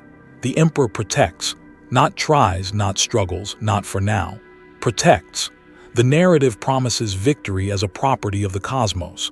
The truth Vex carries is worse than heresy, its context. The Emperor isn't winning. He's preventing loss, constantly, barely. Survival is a perpetual holding action, not a guaranteed end state. If enough people knew that, really knew it, the Imperium wouldn't explode, it would sigh and sit down. Despair is more corrosive than blasphemy. In the dark, Vex recognizes the shape of his danger. The Imperium doesn't kill people like him for being wicked. It kills people like him for being explanatory. It's not sin that spreads, it's context. Knowledge becomes a pathogen. Understanding becomes contagion. He is a walking outbreak of comprehension. I'm not a person, he says into the coffin, to verify his mouth still works. I'm a security breach. The darkness, dutiful, remains. When the lid finally opens, 3 months or 6 weeks later, depending on which clock you love, the light is a weapon. His eyes, trained to nothing, protest everything. Hands grip him, haul him out, maneuver him like freight. His legs forget their job after weeks of disuse. He is sluiced under high-pressure water that tastes of chemicals and absolution. The spray stings. The zeal burns. He's dried with indifference, dressed in a gray body glove that recognizes him as a category. No insignia, no rank, function only. Vision stabilizes. He blinks until shapes agree to be shapes. He knows where he is before anyone says so. Terra. He's never been, and yet the architecture is a signature he has learned by rumor. Grandeur as suffocation, ornament as threat. Ceilings gang up and escape into shadow. Walls are testimony and accusation, covered in murals of sanctioned triumph. Stone saints stand in alcoves like bailiffs. The smell is incense and machine oil and the ghost of something burnt long ago. They move him through corridors that measure distance in kilometers and compliance in footsteps. Others move in gray alongside him, some praying, some murmuring, some emptied out so completely their faces are a mercy. Some scream. He recognizes the rhythm of a scream he will learn to produce later, in a medici room where a sister with shaking hands will wash instruments and pray thinner prayers. The chamber is circular with a ceiling that hoards darkness. At the far arc is a dais, representatives rather than presents, inquisitors in human skins and non-human weights, administratum officers with shoulders bent under invisible filing. A tech priest more machine than memory, cogs and incense sharing air. In shadow stands something the eye slides off. A blank, he thinks, a hole torn in the world where a person would be. Subject Vex Prime Karrnos. A woman's voice says through vox that sounds like law.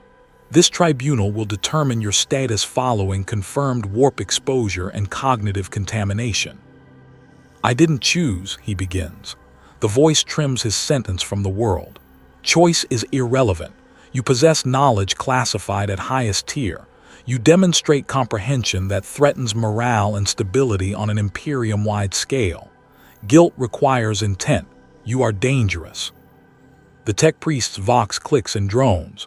Cognitive scans confirm retention. Psychological evaluation indicates unauthorized comprehension.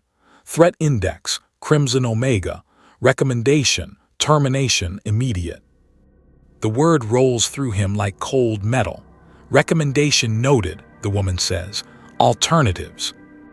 An older male voice answers, patient as old knives. Contamination is cognitive, not demonic. No possession detected. Subject remains biologically human. Awareness has strategic value. Elaborate. The Ordo maintains living archives of forbidden knowledge. Subject's understanding will improve predictive models for warp phenomena. Testimony can refine exposure progression curves, early warning protocols, containment thresholds. His comprehension of Imperial mechanisms could destroy the Ecclesiarchy if leaked, the woman cuts. He understands the throne's function and the Emperor's condition. Which is why he is not released, the man replies. He is extracted carefully, under conditions we control, a reference source. Silence calibrates itself. Subject vex prime karrenos, the woman says at last. You will make a choice, speak. What choice? His voice returns as a smaller version of itself. Execution. Bolt round through the brain stem. Quick, painless, anonymous. Your records will be adjusted. Your mother on Meridian will be notified of a heroic death. Your name will live briefly in a ledger that feeds the next levy. He waits for mercy to have a second option. Or service. Transfer to a classified facility. Your knowledge will be extracted under controlled interrogation. You will exist in isolation and be consulted as needed. When your utility ends, you will be disposed of. How long?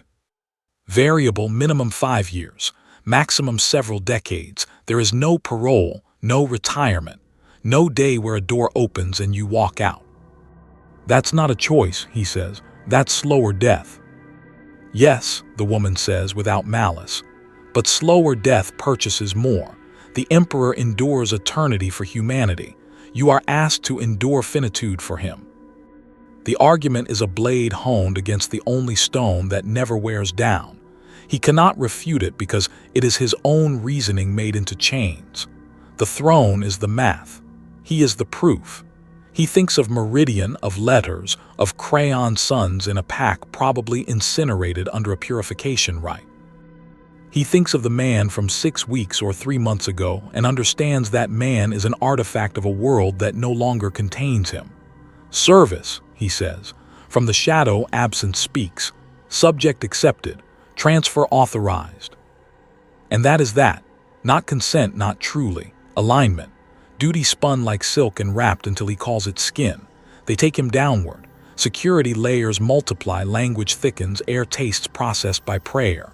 A shuttle awaits, windowless, unmarked, with the personality of a sealed box. They load him. The door closes. Darkness again. He laughs once because now the joke is beautiful and cruel enough to be holy. Free will is what ignorance feels like from the inside. When you see the whole mechanism, all your choices collapse into path lines.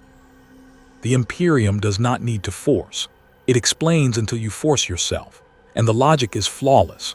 The halls of extraction exist in a hole cut from the ledger, not classified. Classification implies entry with a lock.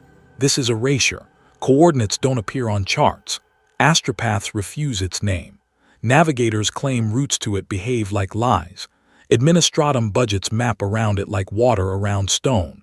Supplies manifest via systems that no one admits supervising.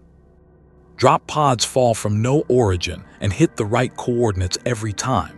Personnel rotate according to schedules that never make it into calendars. People go and come back changed in ways their memories cannot account for. The halls live in the negative space between forms. The Imperium has learned to weaponize absence. He is no longer Guardsman Vex. He is Subject 7B, archive reference Vex Prime Karrenos. The label on his door is identity enough. The Imperium names you and that is what you are. The facility's architecture is Imperial at maximum setting. Vaults that climb forever, buttresses that exist to dramatize weight, every surface crammed with aquily and Gothic script and sigils that make his eyes sting. Scale is a tactic. Everything is too big so you never forget how small you are. The air smells of antiseptic, ozone, and the iron aftertaste of reality held where it belongs by force. He passes door after door labeled in simple alphanumerics. 3A, 12F, 45Q voices leak under some doors, prayers, sobbing, laughter that didn't mean to be born. The human spectrum compressed to data points. Section 7, subsection B is his, hence his code. The cell is perfect circle, 10 meters across, wall to wall with devices, recorders, monitors, cogitators that display graphs which either measure everything or nothing. In the center, a single chair, no bed, no restraints. Restraints imply potential for flight. There is nowhere to flee to. Sit, a guard says. He sits.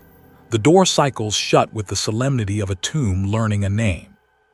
The hum of null fields is ambient and incessant. Thoughts feel like they have mass. A speaker clicks. Subject 7B, you have 4 hours to acclimate. Extraction begins at 0600. Cooperation maximizes comfort. Resistance will be corrected. The Emperor protects. Silence returns.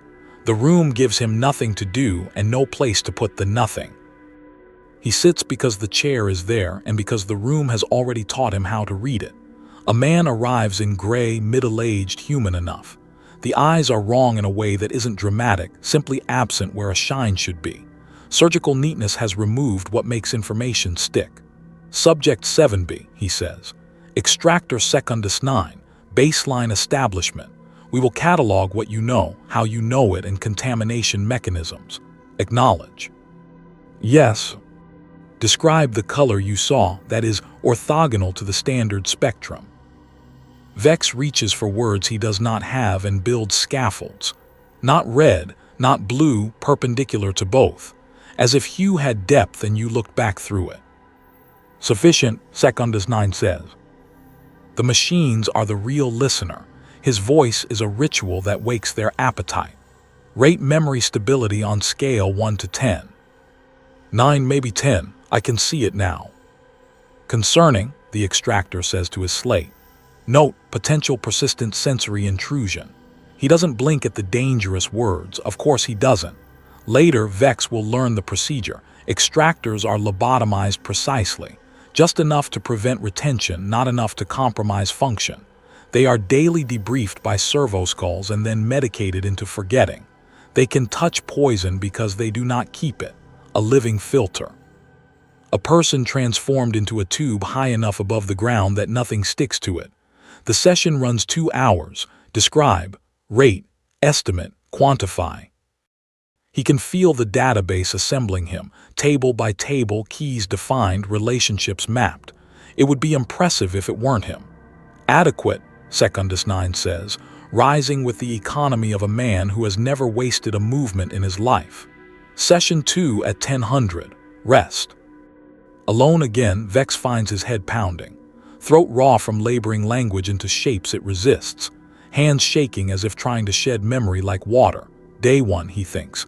And the thought tries to be a joke and fails. Different extractor. Quintus 12. Younger, female, same careful absence behind the eyes. Rotations prevent any single mind from accreting too much shape from what passes through it. You indicated comprehension of the throne's operation, she says. Explain the mechanism as you understand it. This is the knife. He felt its edge in a Mechanicus cell when someone in a commissar's coat asked and put a pistol inside the question. Here, there is only equipment and someone who will not remember. He speaks like a man navigating a minefield using a map he drew from memory. The throne as prison and lighthouse and patch. The Emperor's attention as the metal that keeps the breach from widening. The astronomicon as a burn he accepts on behalf of everyone else. He says enough to be useful and not enough to be finished. Estimate current capacity relative to pre-heresy baseline, she says. He stares at her because this is what happens in the halls. Questions that would be blasphemy anywhere else are routine here. Degraded significantly, he says. 70% loss, maybe 80. He's still holding, it's sufficient, she says. Rate confidence. 6. Extrapolation. Acceptable pharmaceutical regimen at 1400, not punishment, calibration. He notices the nosebleed after she leaves. A line of red that feels like a tally mark. Maybe it's psychosomatic. Maybe certain truths cost flesh. Servitors arrive with needles and kindness. They deliver stimulants to sharpen memory, suppressants to keep contamination in its corner, compliance to make everything efficient. The cocktail hits and the world resolves. The pain recedes. His thoughts line up as if for inspection. That's the trap. The drugs are not cudgels, they are rewards. They make him feel most like himself precisely when he is most useful to them. He hates that he can appreciate the design. Tertius 7 enters without wasting the room's time on introductions. Elderly, practiced, careful in a way that looks like kindness but is just good engineering. We'll walk your passage through the wound, he says. Timestamp callouts. You describe corresponding experience. Begin at 0001. Vex returns, second by second, moment unstitched from moment and examined under a light that knows the color he tried to invent and failed. The extractor's voice clicks time forward. Vex narrates geometry that betrays the idea of corner, color that punishes rods and cones, presences that weren't things but were. He makes a mouth around the sight of a throne scene from the wrong side of reality. It is worse than living it. It is memory with a ruler. By the end he is shaking. Not because his body hurts, because he has spent 2 hours inside his worst minute while a machine converted it into something countable. Adequate, Tertius 7 says. Session 4 at 2000, prepare. 4 sessions on day 1. 4 circles drawn in chalk around the same crater. 4 extractions. 4 proofs that he is no longer a soldier but a library that breathes. He understands at last that the halls do not punish. They use. Punishment implies moral calculus. Utility requires only math. Sleep does not come so much as concede. When the lights dim, they never die, the halls speak. At 0300, an empathy scream laces the corridor. Subject 7A, the astropath who made contact too directly and now perceives the Emperor's mind the way a bird perceives wind. She knows his agony as experience, not metaphor. The halls ask her to rate it on scales, and she does because rating is how the Imperium converts suffering into planning. 17 years, Vex will eventually learn. Kept alive, legible, extractable. Her data makes models breathe. He tries to be grateful that he saw only once. A whisper threads the vents. Protocol Omega 7, Authorization Crimson, Engage Tertiary Containment, Purge Sectors 9 through 14, Acceptable Losses, Total. Execute. Subject 7C Navy, boarded by demons, survived by telling them no in a tone reality obeyed. He is kept sedated and consulted in writing. 32 years of distillation into command residue. The Imperium is trying to find the recipe. Silence sits in a nearby cell where Subject 7E floats. A sister who saw a miracle that wasn't quite right and has paid ever since for learning to tell the difference. The Ecclesiarchy wants her metric and fears it, so they deprive her of sensation except when they need her to provide it. And a door that used to hold a designation, 7G, holds air. Degraded beyond utility, someone said yesterday with the same inflection one uses when noting a part has failed in a machine. Removal, sterilization, blessing, sterilization again. Space reserved for the next volume. The deadline here is not a date. It is a state, the moment your pattern stops resolving. They wake him in the dim interval with no alarm and no threat. The door opens and an inquisitor enters like inevitability discovering it, enjoys walking. Power armor hums hymns at a frequency that tightens the teeth. Purity seals rattle like dry leaves. Her face is a map of chosen scars. Her eyes are augmetic and confident because they have never been wrong. I am Inquisitor Covenant, she says. Ordo Malleus. He remains seated because standing is a ritual that belongs to other rooms. She produces a folding stool from somewhere sacred to logistics, sits and studies him in a way that makes him feel less like a specimen and more like a problem set. Do you know what you've given us? She asks. He waits. Speaking off-record feels like stepping out of air. You may speak freely, she says. This is not extraction. Then I don't know, he says.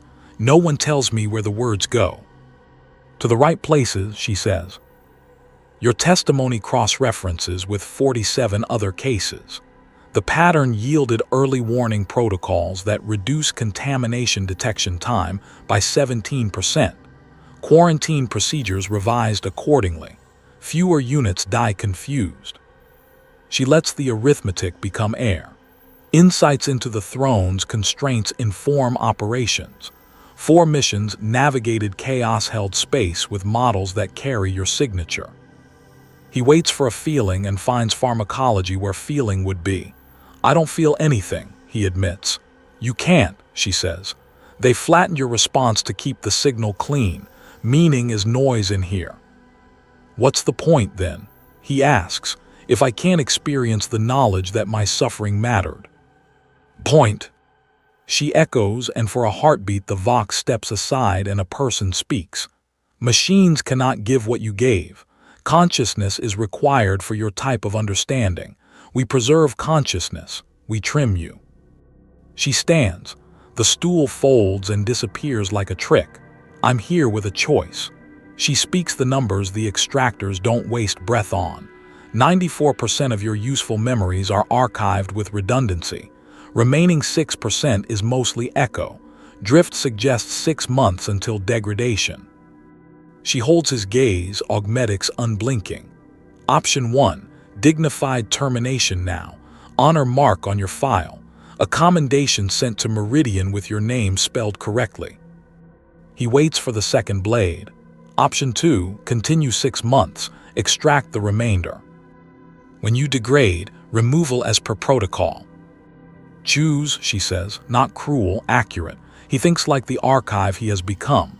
If he ends it now, he asserts the price is paid. If he continues, he stakes that there is still value to be bought with what he is. The Emperor's arithmetic resettles on the table. Continue, he says, until I'm empty. She nods, expected. Why expected? Because they extracted your self-preservation with your fear, she says. You are refined service. She turns to go, then pauses with a hand on the rune. I came to speak a thing that does not alter any model, she says. You were a person first. That matters. Not enough for our systems, but enough for mine. Thank you for paying, she adds, almost to the door. I am sorry for the currency. The door seals the apology outside. Vex looks at his hands and tries to remember what they were for when they weren't for answering. He cannot. He says to the hum and the sensors and the air, continue. The halls oblige. The first time he was inside it. Now he's remembering being inside it. There's a difference. Memory stretches the moment out to arm's length, gives it hard edges and clean lines. Distance brings clarity, and clarity brings the kind of cruelty the present never has time to administer. In remembrance, the details announce themselves. The pitch of the alarms, the taste of copper and machine oil, the way the air felt like torn fabric. Connections assemble themselves into a net he can't wriggle free from. The extractor makes him walk through it 3 times. Once for what timeline, location, sequence. Once for how temperature, sense, visual anomalies, acoustic artifacts. Once for why fear, revulsion, awe, the guilt-shaped gravity wells that still tug his thoughts sideways. 3 orbits around the same star until his mind burns. By the end, Vex is shaking, crying. Not from physical pain, they ration that with professional restraint, but from recollection itself. The pain of being forced to stare into the worst second of his life until it stops being a second and becomes a habitat. While he speaks, someone he cannot see takes notes in perfect block script. Adequate, says Extractor Tertius 7 when the final retread is complete. You have provided useful data. Session 4 commences at 2000. Prepare yourself. 4 sessions on day 1. 4 psychological dissections. 4 returns to the wound for the benefit of the Imperium. This isn't a day. This is the topography of his future. Extractor Prime 3 arrives later. The designation suggests seniority. The posture confirms it. No interest in provenance or sequence. This one's questions bend forward, feelers tasting branching futures. Based on your understanding, Prime 3 asks, what would occur if a Geller field failed during warp transit at or near the Manville point of a populated system? They're not merely recording his contamination. They're weaponizing it, turning forbidden comprehension into a predictive engine. He isn't a patient, he's a model to be queried. Vex thinks. Not the sloppy, panicked thinking of the manufactorum, but the cold kind the extractors have cultivated like a crop. He lets the understanding, awful, luminous map outward. The ship is consumed immediately, he says. Crew dead or worse within seconds. At a Manville point, real space in the warp kiss. Failure there would propagate. The breach would push backward into real space. You get large-scale incursion, demonic manifestation, structural reality breakdown, quarantine insufficient. Probable exterminatus. The stylus moves. Estimate propagation probability. 70-30 in favor of propagation. The Manville point is unstable by definition, useful for translation, dangerous for the same reason. Useful, a new query follows without pause. What effect would widespread human belief in the Emperor's suffering have upon the Imperium? Vex blinks, a different vector, more idea than incident, more perilous. Catastrophic, he says at last. Faith in his divinity strengthens his presence. Faith in his pain strengthens the pain. The warp eats emotion. If 1,000,000,000,000 minds concentrate on he hurts, that belief feeds back. It makes the hurting larger, self-fulfilling amplification. Therefore, public knowledge of the Emperor's condition constitutes a strategic hazard. Yes. Therefore, your knowledge is a strategic hazard. Yes. Therefore, your containment is justified. Silent than the smallest voice, yes. Acceptance improves cooperation, Prime 3 says, rising. Session 5 at 0600. Rest is authorized. The lights dim. They never go dark. Shadows breed unauthorized thoughts. Dim means mercy, and mercy here is measured in lumens. Vex rolls off the restraint chair onto deck plating designed for traction and indifference. There is no bed. There never will be. He tells himself the cold is penance for information that could poison a species. He closes his eyes. Stimulants spar with exhaustion, trauma spars with protocol. Tomorrow will be more, always more.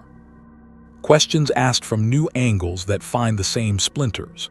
Extraction layered on extraction until there's no grain left in the wood. Until there is nothing left to narrate. Until Subject 7b, Archive Reference Vex Prime Karranos, is a stack of files, a finalized checksum. Until the living copy can be deleted to free capacity. In the dimness he whispers, the Imperium wastes nothing, especially not suffering. It's not comfort, it's not prayer. It is a law of this place like gravity. Laws don't care how you feel about them. 6 months into containment, the event arrives mislabeled. Not a breakdown, those are familiar fractures smoothed with pharmacology. This is a realization, the kind that doesn't crack but realigns. A click of terrible fit. It happens during a routine session on temporal shear. Extractor Quintus 4 asks about distortions. Vex answers from muscle memory. They love consistency. They revisit the same question, sets the way engineers test a bridge. Repeated load, chart the flex, note the drift. As he recites, he sees the extractor's eyes flick between him and a data slate. Compare, contrast, confirm. They are not extracting, they are verifying, adding redundancy, mirroring servers. The archive is becoming RAID 10. I'm not getting out, Vex says, interrupting himself. Quintus 4 looks up, eyebrows almost moving. Interruptions are errors unless flagged as data. Correct. Your containment is permanent. This was explained during intake. No, I mean there is no end of service for this kind of assignment. Prisoners serve time. Soldiers rotate out. I'm not either. I'm a resource. Resources get used until they're empty. Correct, the extractor repeats with metronomic calm. The sessions aren't to drain me, Vex says. They're to preserve me. Each pass makes another copy. When I degrade, you'll still have the library. Correct. I'm not a person. I'm a book being transcribed. A fractional tilt of the extractor's head. In this sterile place, any movement looks like compassion. Subject 7b, you are experiencing existential distress. Common at the 6-month mark. Adjustment stabilizes between months 8 and 14. Distress is within acceptable parameters and does not compromise data integrity. Session resumes. Describe the shear at timestamp 0427. He describes it, because refusal is simply another input with a predetermined countermeasure. There are drugs that preserve cognition while pruning will. He's read their labels reflected in the extractor's visor, because Vex is still the kind of man who reads. Afterward, he sits still and listens to the vents breathe. I've outlived myself, he thinks. The guardsman who kept children's drawings in his field manual has been repurposed. The body remains. The person has been filed under legacy. Subject 7b isn't Vex's future. It's his remains animated by habit and harvest schedule. He expects to break. Instead, truth settles like silt. Visibility drops. The water becomes honest. If he is an archive, he doesn't require hope, only legibility. He isn't alone. The halls of extraction are a honeycomb, thousands of cells, each holding a thesis bound in skin. When the lights dim to night, voices emerge. The screaming starts around 0300, not pain screaming. Empathy screaming. Subject 7a was an astropath whose soul binding misfired by fractions. She doesn't navigate the astronomicon, she contacts it. She perceives the Emperor's mind directly, his unending agony transmitted through a mortal nervous system continually patched and propped to endure. During sessions, they make her quantify the divine torment, rate the suffering of God on scales that begin at unthinkable. Her data informs strategy. The math benefits. 17 years she's lasted. They keep her alive, coherent, legible. She screams the Emperor's scream so the Imperium can plan logistics. Vex listens and thinks, at least I only looked once. The thought offers no comfort. It merely expands the boundaries of permissible cruelty. Through the vents, a whisper. Protocol Omega-7. Authorization Crimson. Engage tertiary containment. Purge sectors 9 through 14. Acceptable losses, total, execute. Subject 7C was Navy. His ship was boarded by demons. Somehow he killed them with words. Orders, not prayers, authority that reality obeyed. Now they keep him sedated, queried only by writing. They test the boundaries of his power, trying to weaponize it. 32 years have left him distilled into command residue, repeating protocols as mantra. The Imperium has turned him into pure function. Vex hears that whisper and understands a fate worse than death, to survive only as a verb. Subject 7E never makes a sound. He knows she's there because extractors reference her case. A sister of battle who saw a miracle gone subtly wrong, Saint Celestine appearing just off, holiness misaligned by half a breath. She can explain the difference between true sanctity and counterfeit warp mimicry. The Ecclesiarchy wants that metric but fears the doubt it breeds. They keep her in sensory deprivation, brought out only to pour her precision into sealed archives. Vex thinks, at least I can still hear myself think, for now. Cell 7G is empty. Yesterday it was. At 0400 there were sounds, organic, wrong. Later the word came, degraded, not dead, not executed. Degraded beyond utility. Removed, sterilized, blessed, sterilized again. The hall's deadlines are measured not in days but in states. You persist until you stop making sense. He doesn't know when that will happen, months, years, decades. The halls have no retirees, only turnover. The grinder takes new feedstock daily. Something in him breaks quietly. Not his mind, it has eroded with professional precision. Not dignity that died when he learned the vocal cadence that earns gentler needlework. Hope breaks. The question is routine. The answer comes efficiently, too efficiently. He anticipates follow-ups and pre-answers them. He has become good at being extracted. A flicker of pride crosses him and disgust follows close behind. Stop, he says. Extractor Secundus 9 glances up. Explain. I'm helping you, Vex says. Optimizing, cooperating. Correct. Cooperation is expected and encouraged. I should resist. Why? Because resistance asserts personhood. Because surrender is annihilation disguised as duty. Subject 7b. You surrendered 12 months ago when you chose service over execution. Current behavior is logical continuation. Resistance now would reduce efficiency without altering outcome. The words are not cruel, they're true. Session resumes, the extractor says. Continue. And he does, because rebellion accomplishes nothing but discomfort. The cage is total, choice is decoration. He answers precisely, efficiently, proudly, then hates the pride, categorizes it as noise, and edits it out. This isn't growth, it's refinement. The man who once wrote letters home has been rendered into a clean machine for explaining himself. Memories of meridian and crayons become static, beautiful, irrelevant static. At least the suffering has purpose. At least the math works. The door opens during the dim cycle. The steps that enter carry authority heavy enough to distort gravity. A woman in sanctified power armor, scarred face, augmetic eyes. Every movement radiates deliberate control. I am Inquisitor Covenant, she says. Ordo Malleus. Vex doesn't stand. The concept of standing for someone has been archived. She produces a folding stool, sits, an act of humility or strategy. I've reviewed your file. I prefer to confirm reality firsthand. Her gaze measures, not catalogs. Do you know what you've given us? He stays silent. You may speak freely, off record. Understand what, ma'am? You, she says. Why you chose service when death would have been merciful. He sifts through memories turned brittle. I thought my suffering should purchase something. The Emperor endures. I could endure. Noble, she says, equal parts admiration and indictment. Did the purchase clear? I don't know, they never tell me. Then I will. She leans forward, armor whispering. Your testimony cross-referenced with 47 subjects. Early warning protocols improved by 17%. Quarantine efficiency up. Fewer worlds lost.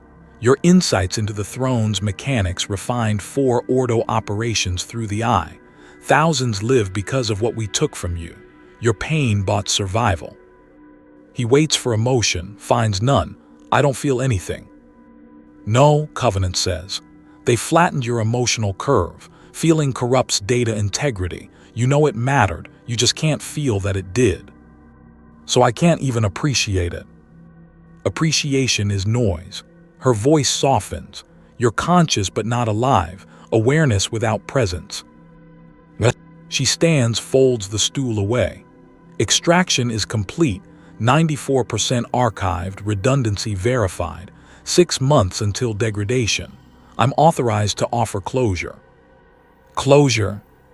Option 1. Dignified termination now. File marked honorable. Commendation sent to Meridian, to a mother whose final letter sits unopened in your effects.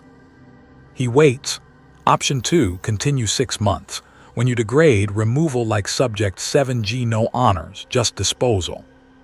She tilts her head, choose. He considers. If I end now, I declare the price paid. If I continue, maybe more can be bought with what's left. The Emperor's arithmetic scales down to a single man. The math works, he says at last. It always does. Then, continue. I'll serve until I'm empty. As expected, she says. Why expected? Because they extracted self-preservation with everything else. You are refined service. Death is inefficiency. At the door she pauses.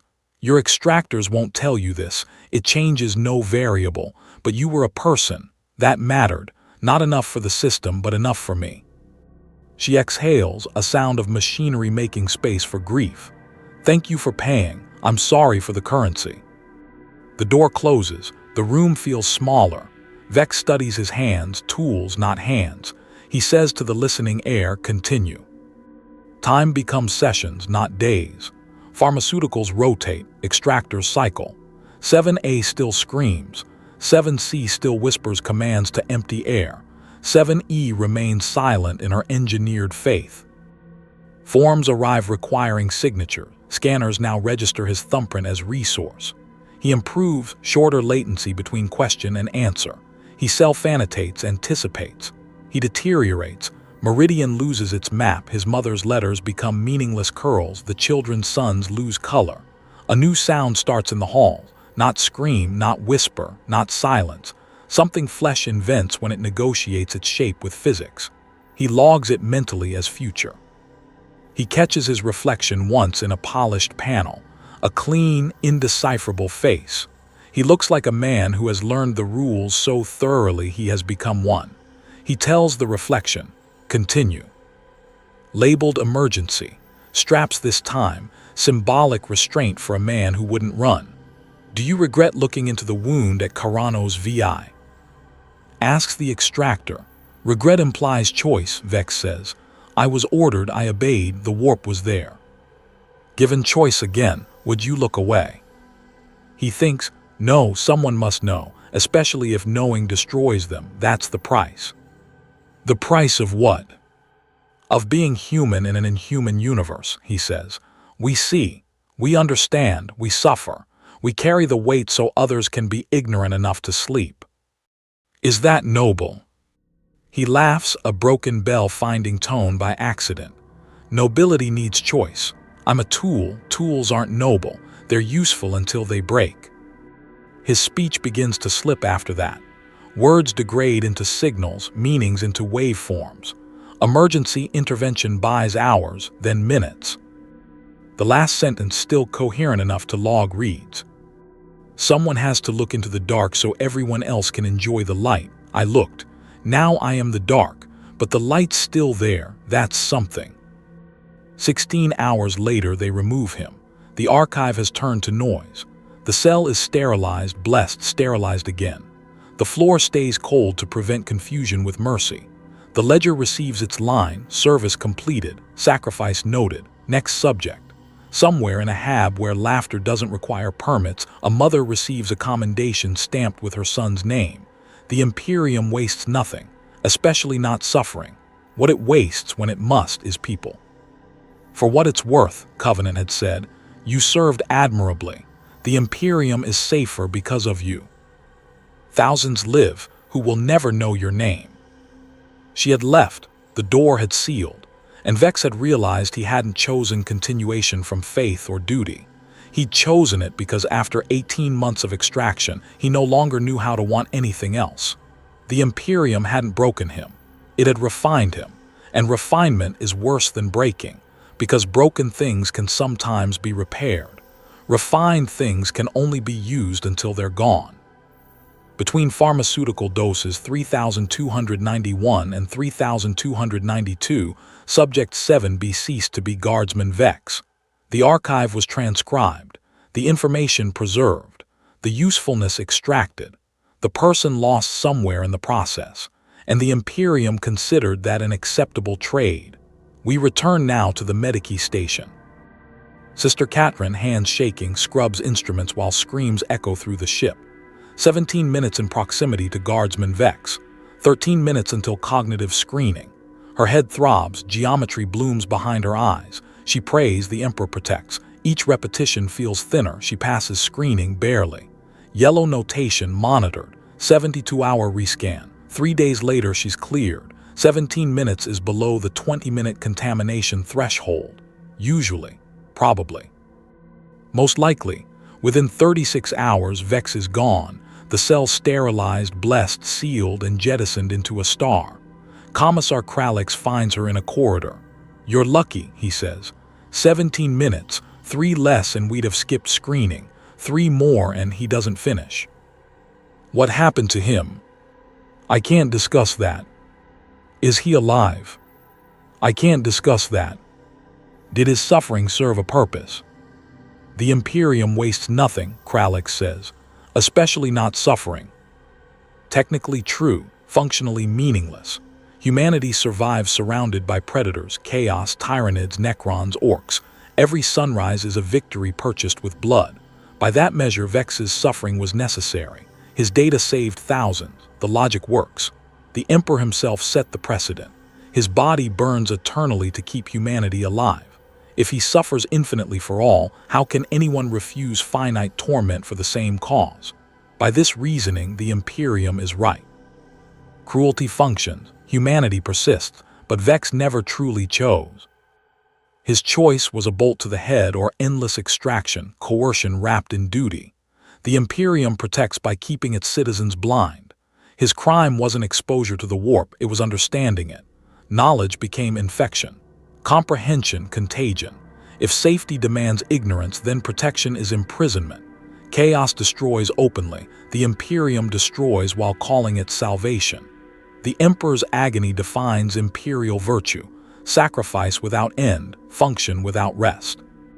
From the throne to the trenches, lives are consumed to feed continuity. Vex's torment bought infinitesimal advantage in an infinite war. Was it worth it? The part of him that could answer was archived long before he died. The bureaucracy says yes. The Emperor's silence says yes. But those who pay the cost never speak again. The Imperium insists its brutality is necessary. That ignorance is armor, obedience, salvation. Yet other civilizations endure through knowledge or discipline. The Tau through cooperation, the Eldar through understanding. Even Imperial fringe worlds sometimes survive with less control. Perhaps tyranny is not inevitable, just traditional, but questioning is heresy. The machine defends itself. Improvement requires dissent. Dissent requires life. The Imperium maintains survival by outlawing evolution. That is its greatest sin, not the suffering it inflicts, but the alternatives it forbids. If you've read this far, you share Vex's burden. You've glimpsed the mechanism behind the myth. What will you do with it? Probably nothing, but you can't unsee it. Because this isn't only about the 41st millennium, it's about us. Every age justifies cruelty as necessity. Every empire calls ignorance safety. The Imperium is only the most honest version of that logic. Vex's story is a mirror, truth forbidden,